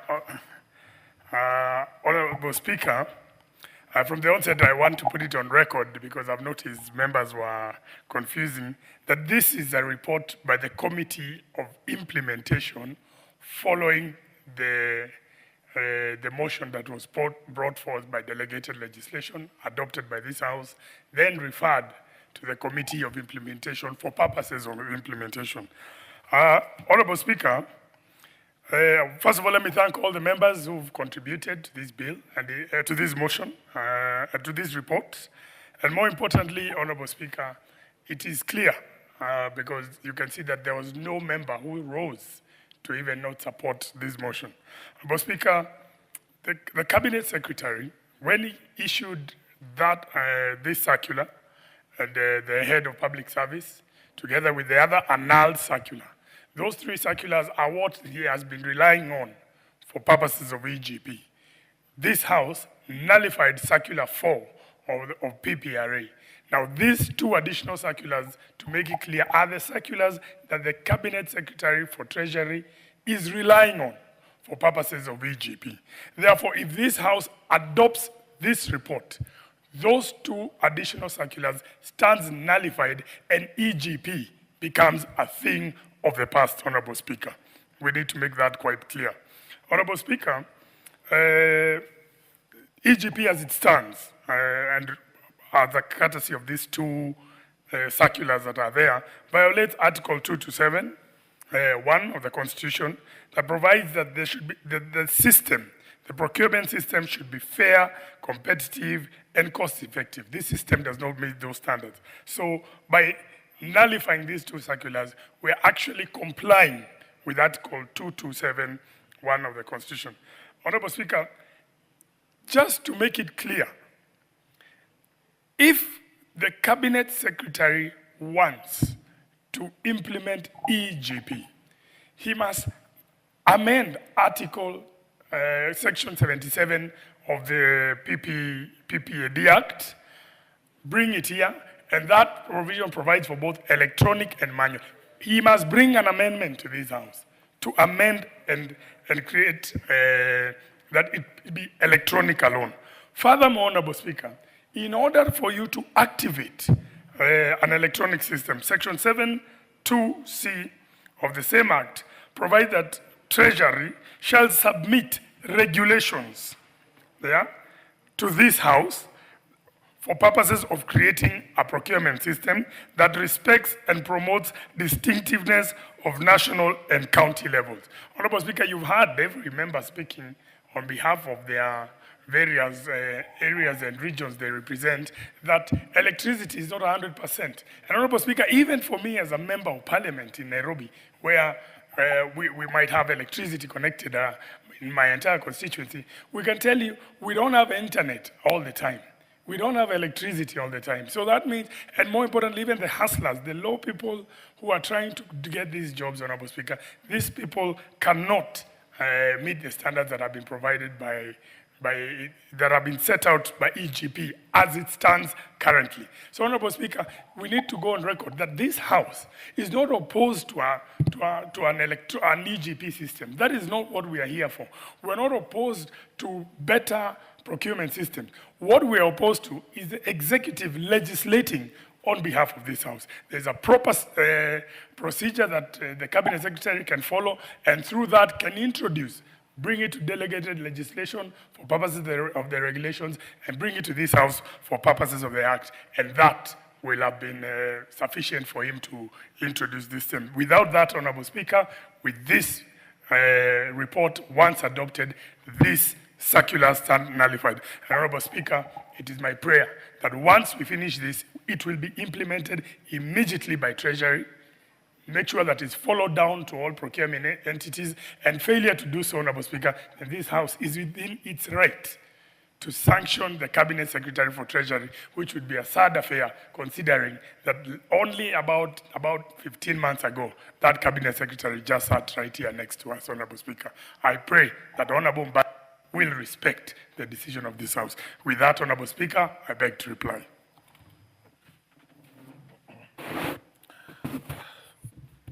Honorable members, I will now put the question that further to the resolution of the House of 19th August 2025 regarding nullification of circular number 4 of 2025 on enforcement of compliance with the mandatory use of the electronic government procurement system, EGPS, and pursuant to the provisions of Standing Order number 2092, this House adopts the fourth report of the Select Committee on Implementation on the implementation status of the report of the Committee on Delegated Legislation on its consideration of Public Procurement Regulatory Authority Circular number 4 of 2025, laid on the table of the House on Tuesday, the 14th of October, the year 2025, and nullifies Roman 1, circular reference number NT/PPD/1/3/14, volume 6, dated 26 March 2022 by the Cabinet Secretary, the National Treasury and Economic Planning, directing accounting officers to transition to the EGP system with effect from the 1st of July, the year 2025. And Roman 2, circular number OP/CAB6/2A, dated the 5th of June, the year 2025, from the Head of Public Service, reiterating the need for all procuring entities to onboard into the EGP system, which occasioned the issuance of circular number 4 of the year 2025. Will as many of that opinion say aye? Aye. Will as many of the contrary opinion say nay? Nay. The ayes have it.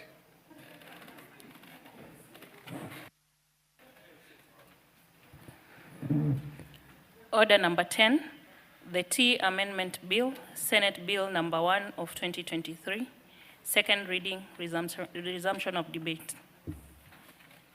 In this debate, the Honorable member of the Honorable John Gitonga.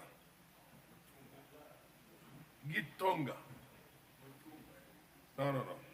John Gitonga had 3 minutes left, but I think he is not in now. Order. But then we have the Honorable Dr. John Mutunga, who is the chairperson of the committee, Departmental Committee on Agriculture, who now will have the floor. Proceed. Thank you very much, Honorable Speaker, for the opportunity to contribute to the amendments to the T bill. Honorable Speaker, we have gone through a long process of coming up with a legislation that serves the sector, the tea sector. As we've been doing, we have completely sorted out the sugar sector. And Kenya is going to be sugar self-sufficient in the next 2 years. This is because we have identified the bottlenecks, we have identified the challenges, we have identified the loss centers, and we have plugged these loss centers, and we have contained the industry very well. This time around, we are looking at the tea sector, and we are doing this in due consideration of the fact that being a devolved function, agriculture happens a lot at the local level. And this bill came from Senate and is therefore being co-sponsored by my vice chair in this House.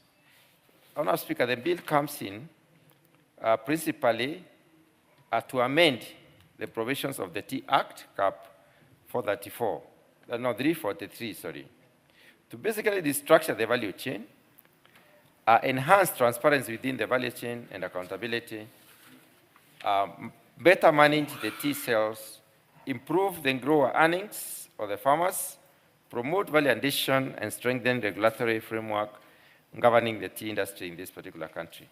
Tea is one of the key foreign exchange earners of this country. It is one that has remained top in the list in terms of foreign exchange earning, and it is one that has not dwindled just like coffee did. We still have our quota in the global market because tea farmers have been very, very committed to the cause. Honourable Speaker, the recent happenings in terms of the price differentials between the East and the West of the Rift Valley is disheartening. It is disheartening to the extent that we need to quickly take care of this situation so that we do not discourage tea farmers. If we discourage tea farmers, we lose a lot as a country. We lose the foreign exchange in terms of the foreign currency. We also lose the external markets that have relied on us and that trust our tea. Our tea, just like coffee, is specialty to the extent that it is very, very well, it is demanded a lot because of its quality, because of its aroma, because of its taste. And therefore, we would like to keep Kenya at the top of the global tea producers, and not just in terms of volume, but also in terms of quality. And that is why it is important for us to address this particular issue of pricing. And Honourable Speaker, what has happened is that I did present a statement yesterday in this House and promised that we have already started the process of inquiry into the causes of the differential in terms of the tea pricing. We realize that most of the factories in the west of the Rift Valley are earning much less in terms of bonus, while in the east of the Rift Valley, they are earning a lot better. Although, of course, some of them in the east of the Rift Valley are sharing the same kind of levels in terms of earning. We want to go to the depth and breadth of this. We want to identify exactly why a factory should sell the leaves and earn more money, while another factory in another part of the country will sell the same type of variety of leaves and earn less money. Honourable Speaker, this inquiry goes deeper into identifying the cost centers within these factories and trying to ask ourselves, are we rational in the decision-making in terms of the cost? We will also investigate the institutions that are partnering in terms of moderating the tea management in this particular country. Any institution that is within the tea value chain will be investigated to the extent that we need to know what is the role of this institution. How does that particular role or the function of that particular institution, how does it affect the industry? Honourable Speaker, we have in mind that tea is not just sold through one management agency, or we do not pass our tea to one management agency. Our tea passes through multiple management agencies, key among them being the Kenya Tea Development Agency. And we have other private agencies. Honourable Speaker, most of the management agencies, per se, do not produce tea. They only manage the marketing and the value addition of tea. Therefore, we need to ask ourselves, does registration or licensing or incorporation of many management agencies become a factor in tea pricing? Is it an issue that we need to focus on? There are very many other issues that we need to look at. When we are dealing with the issues of sugarcane, we found that if we have to reduce the cost at the farmer level, we must increase on the varieties that give us high sucrose content. And that is why this country has invested in what we call CTC, cane testing, units, CTUs. Honourable Speaker, when it comes to tea, we are going to find out exactly how does the management of the factory affect affect the pricing. How does the staffing of this factory affect the pricing and so on? So we want to promise the Kenyan farmers that we shall come up with the correct issues that affect the farmers in this country, in tea pricing, and therefore deal with them. Coming back to the legislation, Honourable Speaker, this bill will achieve several issues, several benefits. One of them is to provide the institutionalization of tea sales. We want to allow Kenyans and others to sell tea directly. We have been selling tea through auction. We also want an alternative route that we can sell tea out there, so that Kenyan farmers can benefit a lot more than probably they are benefiting right now. We want to guarantee timely disbursement of resources or the proceeds from the tea sales. We also want to improve to incentivize the Kenyan tea producers to basically add value to their tea. In this case, we are coming up to propose that anybody who is going to add value to the tea will be exempted from the levies that there be in the tea industry. This will encourage many Kenyans or many players within the sector to basically add value to their tea before they sell. Because we tell tea as brown CTC, and that is not really value added, we would like tea to be sold direct for consumption. And we realize that, Honourable Speaker, in most parts of the world, as you move, you realize that you get tea. Our tea is mixed with other herbs, let me call them so, because they are not really tea. Sometimes you don't even get the color, you do not get the taste, you do not get the smell. So it means, therefore, that those teas are not as good as ours, and that is why our tea is used for blending for purposes of improving the quality of those other teas. We want also to enhance the government architecture of the tea, the governance architecture of the Tea Board of Kenya. We want to scrutinize closely the Tea Board of Kenya. We try to look at the levels of representation.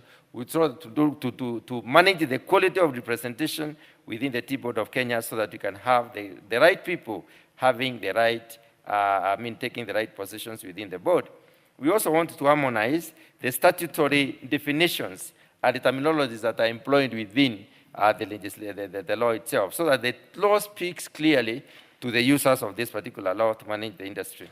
Honourable Speaker, allow me to just basically highlight some of the issues that have been captured in this particular bill, and one of them is direct sales. It is important for us to understand what direct sales means. This is basically a proposed introduction of direct marketing of tea overseas, so that people can sell, allowing licensed factories or entities that represent the growers to sell tea directly instead of passing through the auction.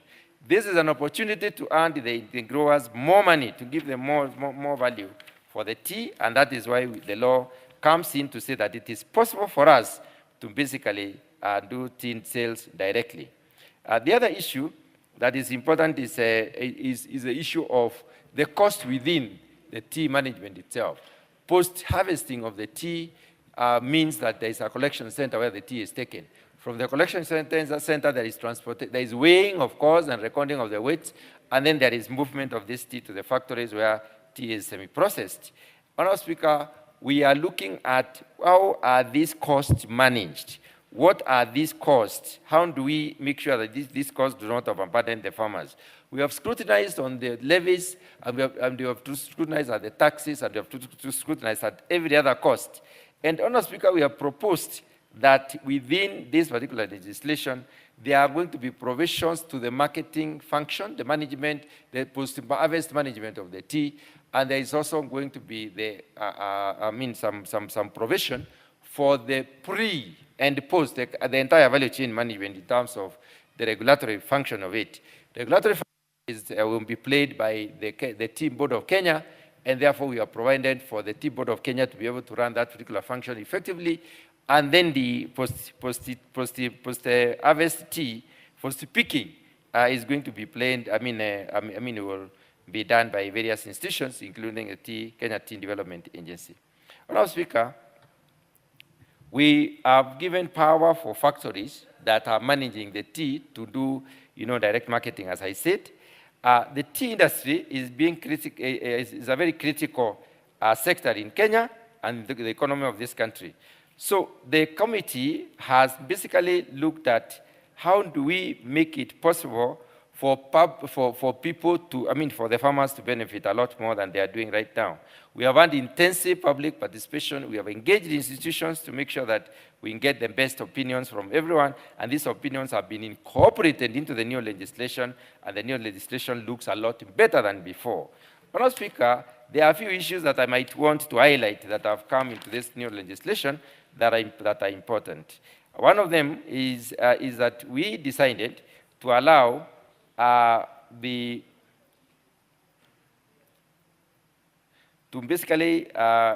the control of tea to be made a lot more by the owners. The owners of the tea are the farmers. So we have given them the possibility to constitute the board and the possibility to be able to manage the produce themselves through their representative legislation. They have a way of electing directors into the into the factory directors, and these factory directors are the ones that run the show. Honorable Speaker, there are other issues that have been also discussed in the tea, in the management of the tea. The e-commerce issue, whereby we have introduced the e-commerce for purposes of international trading of tea, so that tea can be channeled properly through a registered e-commerce system. We have also been able to introduce other options that will help in the tea management, and also adopted what probably will look good in this particular, in the legislation itself. Honorable Speaker, for instance, we did introduce guidelines on governance, the ethics, and the conduct of tea directors. This is something that most of the time we are doing legislations, people avoid, but we realize that it is important for the tea directors, their ethics to be looked into, the conduct of the tea directors to be looked into, so that we do not have people enriching themselves with the process of the crop, of the farmers. Honorable Speaker, we also looked at what other provisions have been made in the legislation. I looked at the logic of these provisions, bettering the farmer in terms of enabling them to get better input in the right time, and enabling them to be able to sell their produce better, and also to promote tea, value addition in this country. Bearing in mind that this country requires employment, and since we require employment, Honorable Speaker, value addition of tea will offer a lot of employment, because more than 600,000 farm families depend on tea, and that by the multiplier effect is such that we have a lot more people dependent. And besides that, Honorable Speaker, we have also the industrialization through the value addition, turning the value, the condition, or rather the state of the produce, will engage many people in the collection, many people in the actual, transformation, many people in packaging, many people in transportation and marketing, which will also open avenues for tea, for employment. And this will help this country grow its income. It will help this country engage more of the youth in the industry, and it will enable us also to intensify in terms of tea production. Honorable Speaker, with those very few remarks, I wish to support the report. Thank you. Mutahi has an interest in this matter also. Thank you, Mr. Speaker. First and foremost, let me thank you for giving me this opportunity to participate in this important bill, which really touches the people of South Immente that I represent.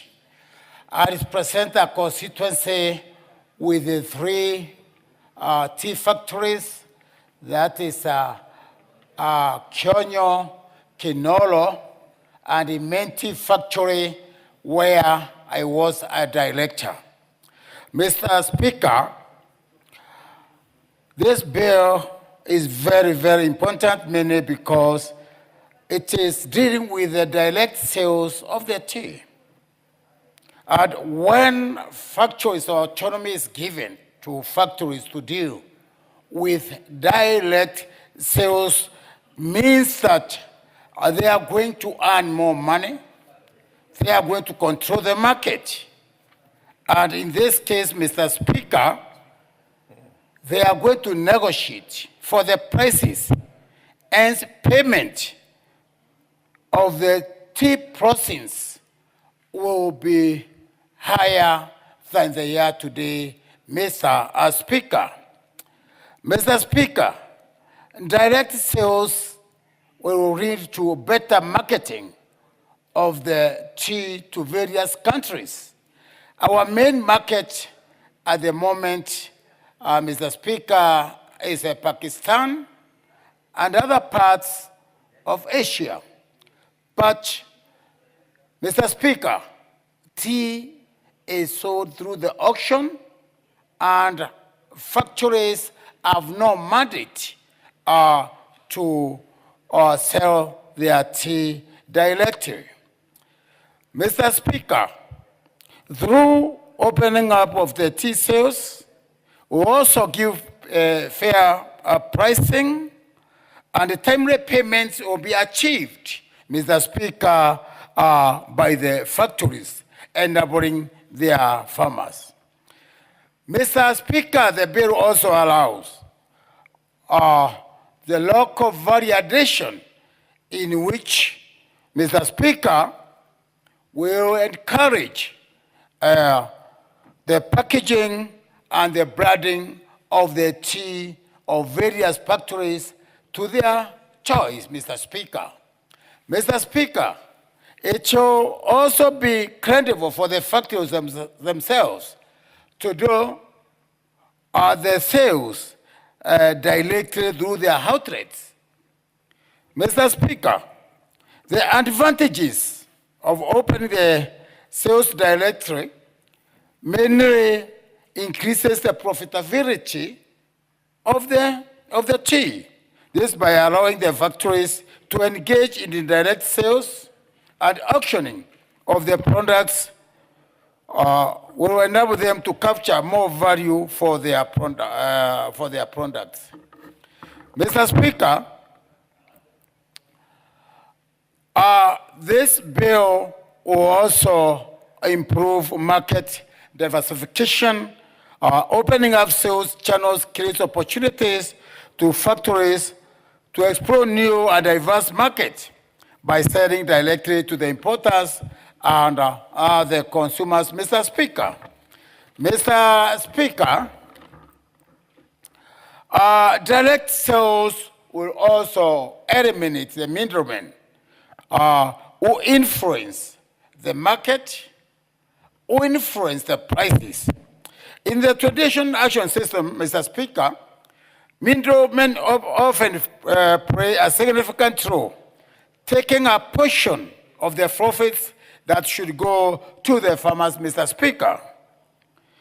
And these intermediaries allow farmers and factories to retain a share of their profit.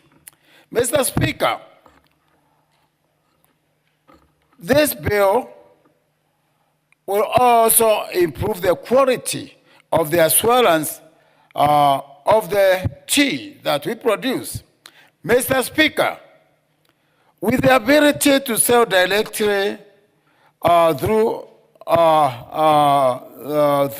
various channels, factories can give priority to quality but not quantity, hence they will be able to achieve more benefits. They will engage in a better quality control measures than they are today, Mr. Speaker. Mr. Speaker, there will be also increased value in the market. Value-added products such as packaged cheese, specialty in brands will really improve the quality and also, Mr. Speaker, the income.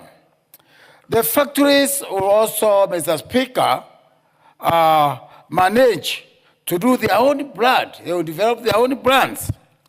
Packaging allows factories, Mr. Speaker, to develop their brands and market their products more effectively. Mr. Speaker, there is also consumer convenience.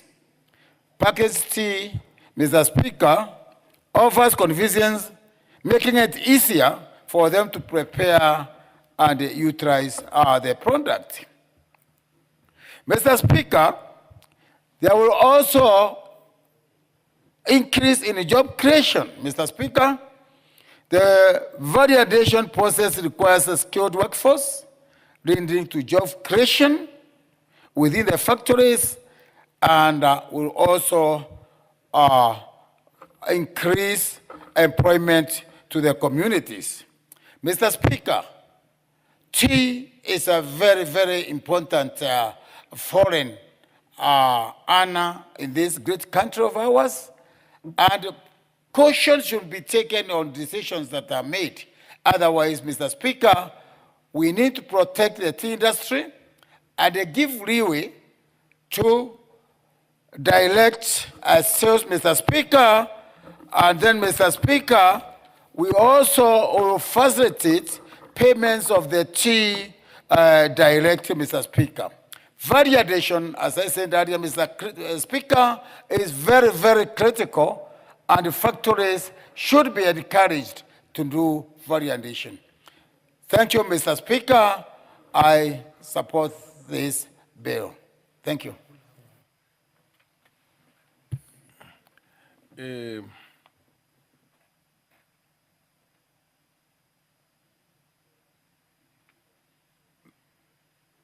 Yegon, you still want to say something on this? Okay. Thank you, Mr. Speaker. Also, I would like to... Followed by Kagombe. Yeah, proceed. Okay, thank you, Mr. Speaker, for giving me this opportunity also to contribute on this very important bill on, on the tea amendment bill, Senate Bill number 1 of 2023. Mr. Speaker, I would like to say from the onset that I support this bill because there is, you see, from the recent bonuses we received, the farmers are really suffering because there are so many things which are going on which needs to be addressed. And Mr. Speaker, if you see how the bonuses or the monies received by these factories, it is inclined into a given area where you find some other areas, basically the bonuses are coming in very badly, especially from the west of Rift. I come from a constituency which is taking tea, my farmers are taking tea to Motigo Tea Factory, which they receive 12 shillings per kilo in this financial year, bonuses. Mr. Speaker, if you see, there was something which I was checking on why some other areas are getting better remuneration to their farmers and others are suffering. There is one factory which is in the west of Rift, which recently got more than 45 shillings per kilo, while the rest were coming down from 20 shillings, 13 shillings, 15 shillings from the same region. And when I inquired, when I checked, Mr. Speaker, there is one director which is sitting in the board of KTDA. And this director is coming from around that area where a factory called Mamul is situated. The farmers from that area got very good remuneration, while the rest, really, Mr. Speaker, are really suffering. Yes, what's your point of order? I'm supporting this bill. Honorable Kagombe, relax. No, just a point of order to make things clear. I think it will be, I know this is an emotive issue, but it is important to stick and to keep to the bill that has been, the amendments that are being done. Yes.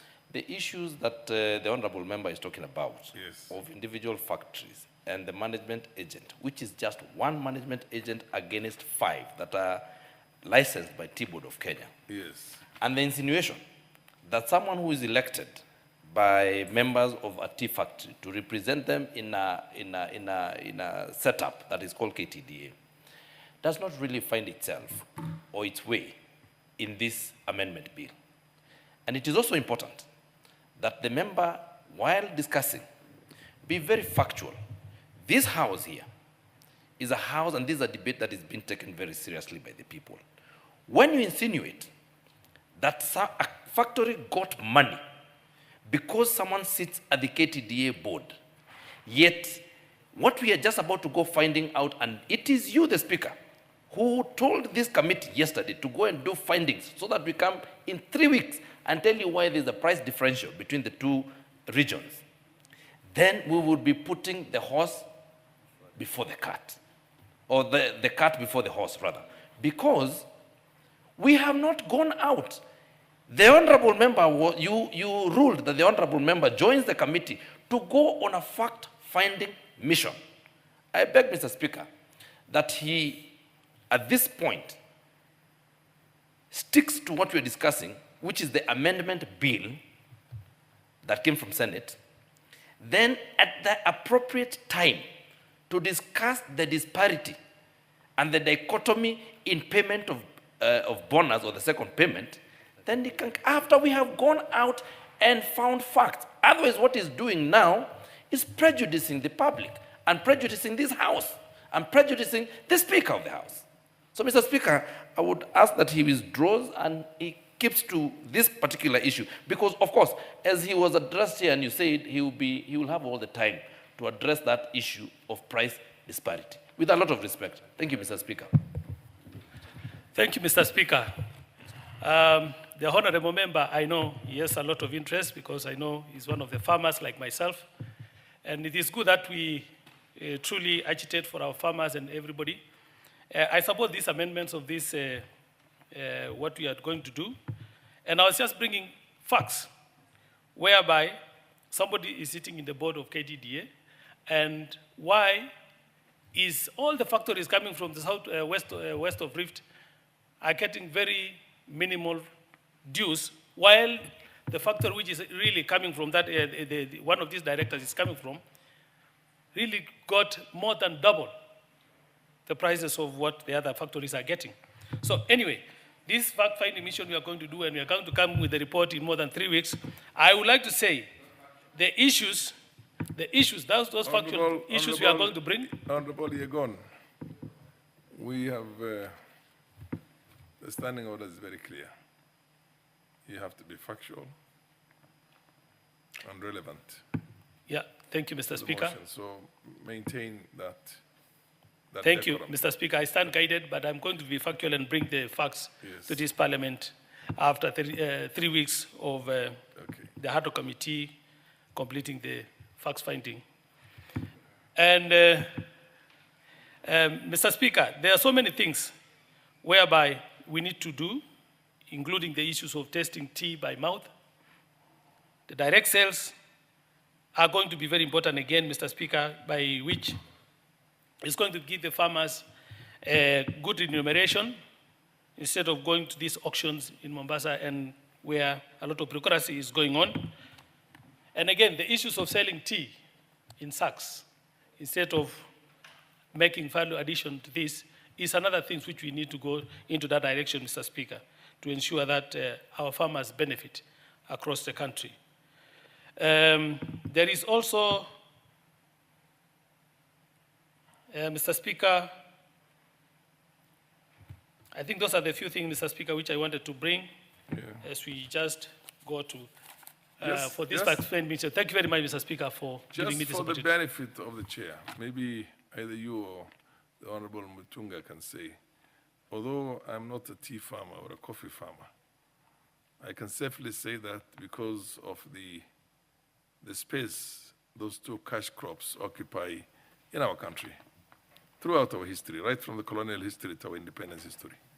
And having been one of the very few founders of what was called COTEPA, Coffee and Tea Parliamentary Association, in 1993, if my memory serves me right, along with the Honorable Paul Mwite, the Honorable Kiraitu Murungi and the Honorable Ndwiga from Embu. Once you have powers are given, or rather the bureaucracy is removed and the factories have got to, individual factories and farmers have got to go and market their coffee wherever they want. Why the price differentials and the quality is the same? Because Mutunga, I listened to you very keenly, and he said that the price is the same. I mean, the quality is the same on both sides, but there is a serious price differentials. Where would the problem be? Yes, Mutunga, because you're the chair. Yeah, thank you very much, Honourable Speaker, for that very thought-through question. Honourable Speaker, the reason why we requested for an inquiry as a committee is because this issue has been misused. It is emotive, all right. Some farmers have even uprooted their plantations. Others have negated tea production. They are leaving the tea bushes to grow into trees, which is not supposed to be the case. And quite a number are also demoralized because of the pricing regimes. But, Honourable Speaker, there are some intricacies that we believe could be the causes of this differential. Number one, the cost at the factory level. Different factories have different costs of processing. Not because of the equipment, but the cost in terms of the human resource. Some have overestablished. They are overestablished in terms of human resource. Some other factories have made it deliberately lean, which is painful when it comes to the community that basically owns the factory, because factories are owned by the communities that grow tea. The other issue, Honourable Speaker, is the issue of licensing many private buyers and tea hawking. Tea hawking has the connotation of encouraging downgrading the quality. Because when Kenya Tea Development Agency rejects tea because it is of poor quality, then those hawkers will basically come and buy that tea. They'll go and process it and sell it. But remember, Honourable Speaker, only KTDA offers farmers bonus. It is only KTDA that gives farmers bonus. All the others just buy, process, sell. So they finish the business at that point in time. The other issue that we shall be investigating very, very closely, Honourable Speaker, is the issue of other influencers in terms of the pricing, because they are there.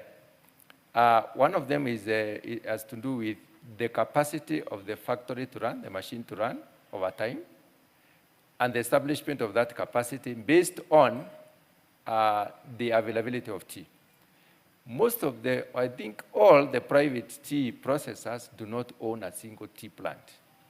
So they will rely on tea that they can hawk, they can get from anywhere. And Honourable Speaker, in this house, we have some of those owners of those factories in this particular house. So we were discussing this issue so that it can help Kenyans, not necessarily the investors in the sector, post-production investors. We want the producers to benefit. Now, the problem of having very many factories licensed to buy and sell tea, buy, process, and sell, is that they create competition. When this competition, but initially, during the establishment of the Kenya Tea Development Agency, and may I pause to say this, Honourable Speaker, Kenya Tea Development Agency is quoted globally as the most effective smallholder tea management agency, all over. And this is purely by people who do not even know Kenya, but they know KTDA. They know it's smallholder, it has collection centers, it has a transport system, it has factories, it has, the processing units, and it has, these processing units are owned by farmers through the elected director and managed by the elected directors. Now, the issue here is the factories are set based on the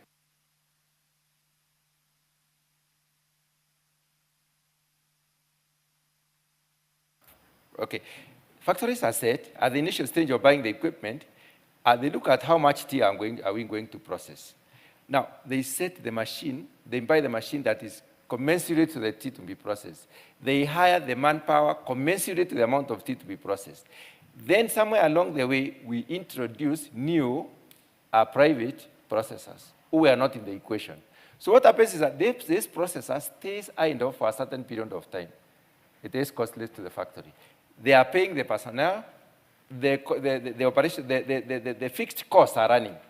Then there is an issue there. The factory must pay those costs and then compete with the others.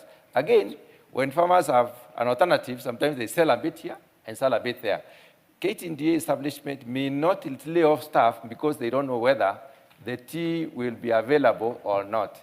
There is no possibility of telling whether the farmers will sell out there or not. We need to fix that bit as well. So there's a lot that we are going to find out.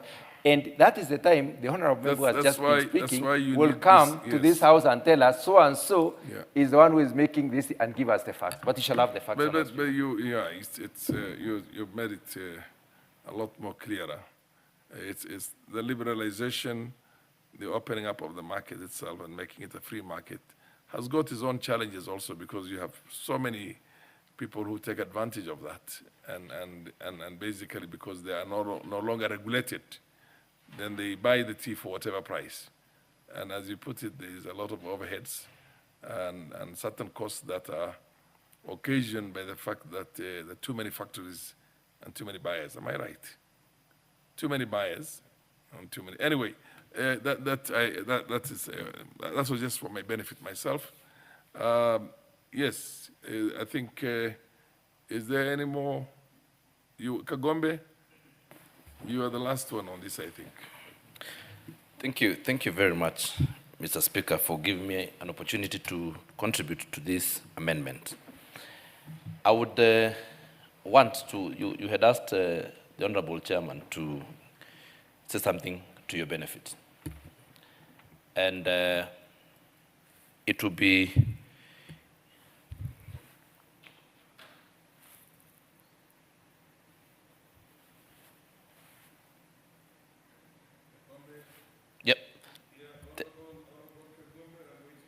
Yes. On this? Yes, proceed. Yes.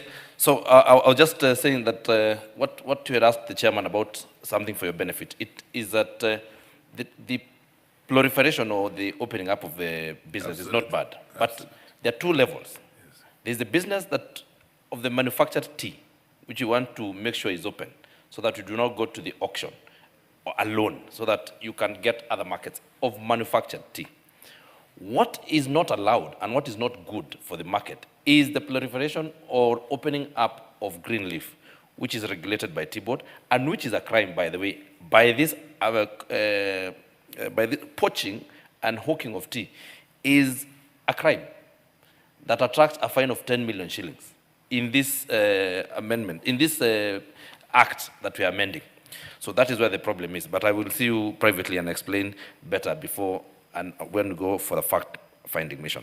Mr. Speaker, tea had contributed 27% of all the foreign income that we had earned last year. It was only second to what we call monies that come from our diaspora, what we call diaspora remittances, which had contributed 30%. Kenya is number 3 in production of tea, only after China and India. Sri Lanka comes at number 4. Then we have Vietnam, Turkey, Iran, Indonesia, Argentina, and Japan following in that order, all the way to number 10. But Kenya is number 1 tea exporter in the world, Mr. Speaker. Because most of these other countries that are ahead of us, like India and China, they have capacity to consume their tea. We only consume 1 to maximum 3% of the teas that we produced. So the tea that we produce here will only make sense to the farmer if it goes to the markets outside. One of the things that we wanted to address in this bill, and what this bill addresses, is the banning of direct sales overseas. Direct sales overseas, Mr. Speaker, means that a factory or a producer can have a forward contract with someone who wants a certain particular blend that is unable to be found at the auction. The auction only sells 6 grades, Mr. Speaker. It says PD, PF1, dust 1, and fannings. Those are only 6 grades, Mr. Speaker. especially when it comes to Black City, which is what we produce. We are trying to get into the orthodox market, but we have not done it properly. Mr. Speaker, when you ban direct sales overseas like had been done by the law in the past, what it means is that all the teas, and one of the greatest things that we're trying to cure is what the Act had prescribed, that all the teas must be provided for sale at the auction. What that means, Mr. Speaker, and I know you understand, that any market follows market forces, demand and supply. You remember there was noise last year when there was a glut in Mombasa where tea reached levels of 104 million kilograms, yet the market has only capacity to absorb a maximum of 8 million kilos. What happens to the farmer?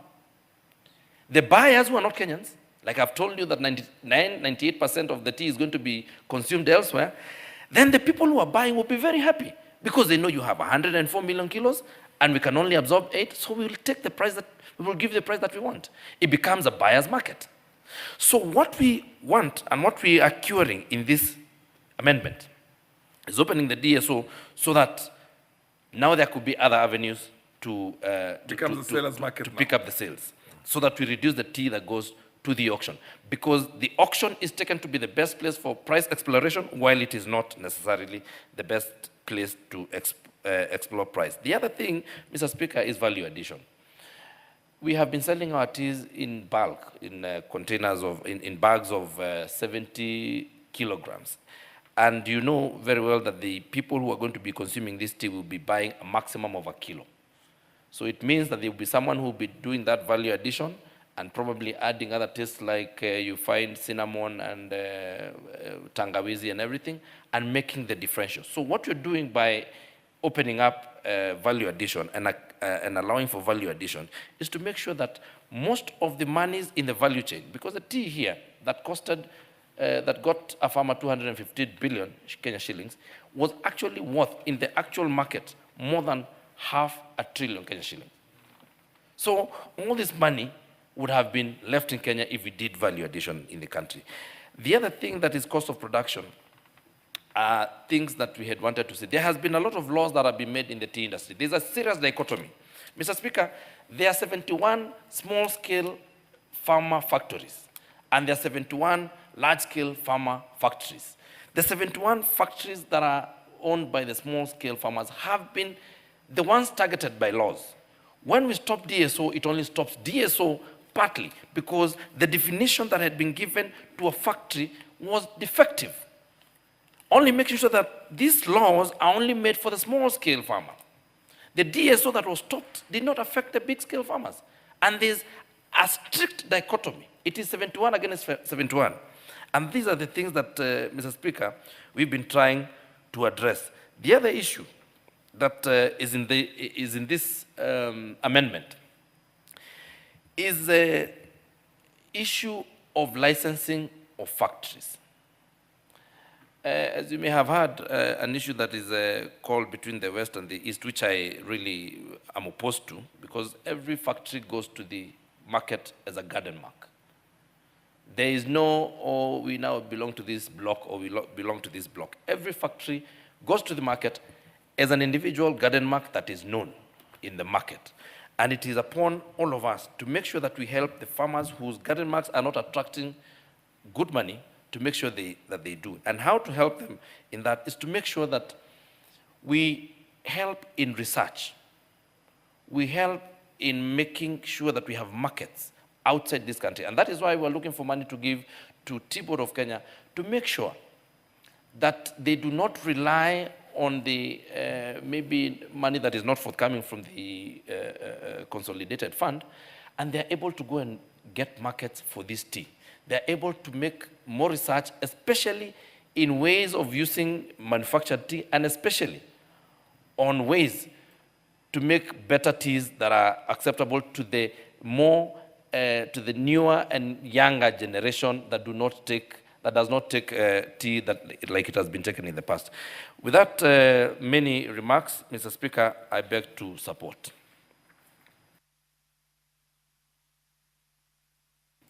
Fair enough. There being no more further interest in this, the chair will put the question at an appropriate time in the future. Appropriate date next week. And let's go to the next order.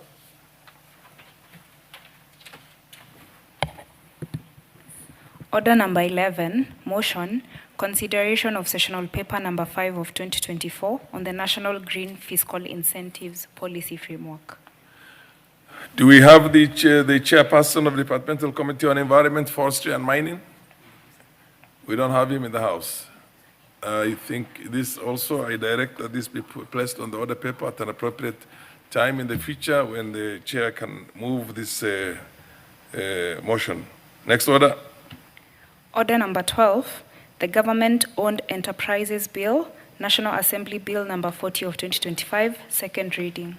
I don't see the leader of the majority party in the House. I also direct that this business be placed on the order paper at an appropriate moment in the future. Next order. Order number 13, the Capital Markets Amendment Bill, National Assembly Bill number 30 of 2025, second reading. The direction on this is the same as the direction on the order number 12, because the leader of the majority party is not in the House. That I direct this be placed also on the order paper at a moment in the future when it can be moved by the leader of the majority party in the House. Next order. Order number 14, motion, first report on the status of implementation of the Constitution by 3 commissions. I have been approached by the chair of the chairperson of the Constitutional Implementation Oversight Committee, that this business be placed as a priority on the order paper next week. I direct that it be placed on the order paper next week as a priority. Proceed. Next order. Order number 15, motion, report on the audited accounts for the Judiciary Mortgage Scheme Fund for the financial years 2011-2012 to 2021-2022. There again, the chairperson of Special Funds Accounts Committee is not in the House. I direct that this matter also be placed on the order paper at a future date when the chairperson of the Special Funds Accounts Committee will be in the House to move this motion. Next order. Order number 16, motion, report on the audited accounts for the Commodities Fund for the financial years 2018-2019 to 2021-2022. I give the same direction as I given to order number 15 because it's the same chairperson of the Special Funds Accounts Committee, and I direct also this be placed on the order paper at a future date when the same chairman will be in a position to move this motion. Next order. Order number 17, the Judges' Retirement Benefits Bill, National Assembly Bill number 27 of 2025, second reading. This also I direct because the leader of the majority party is the one who is supposed to move this bill, and the bill, or rather the business, be placed on the order paper at an appropriate date in the future when the majority leader is in the House to move this bill. Order number 18, motion, consideration of sessional paper number 5 of 2023 on the National Policy on Labor Migration. My presumption is that the chairperson Departmental Committee on Labor is not in the House. Under the circumstances, I also direct that this business be placed on the order paper at a future date. Next order. Order number 19, motion, report on the audited accounts for the Stores and Services Fund for the financial years 2020-2021 and 2021-2022, and the Occupational Safety and Health Fund for the financial years 2020-2021 and 2021-2022. This is another business that was supposed to have been moved also by the chairperson of the Special Funds Accounts Committee, who is not in the House. I direct the same way I directed the previous one, so for the same committee, that this business be placed on the order paper at an appropriate moment, or rather appropriate date in the future when the chairperson of the Special Funds Accounts Committee can move it. Next order. Order number 20, motion, report on the audited accounts for the Land Settlement Fund for the financial years 2020, 2021, and 2021, 2022, and the Railway Development Fund holding account for the financial years 2017, 2018 to 2021, 2022. I give a similar direction to the order number 19. Order number 20 also concerns, or are they supposed to be moved by the chairperson Special Funds Accounts Committee, who is not in the House now, that this business be placed on the order paper at an appropriate date in the future when the said chair can move this business. Next order. Order number 21, the Provisional Collection of Taxes and Duties Repeal Bill, National Assembly Bill number 18 of 2025, second reading. This business was also supposed to be moved by the leader of the majority party in the House, Honorable Ichung'wah Kimani, who is not in the House today. I direct that this business also be placed on the order paper at an appropriate time or an appropriate date in the future when he will be in a position to move it. Honorable members,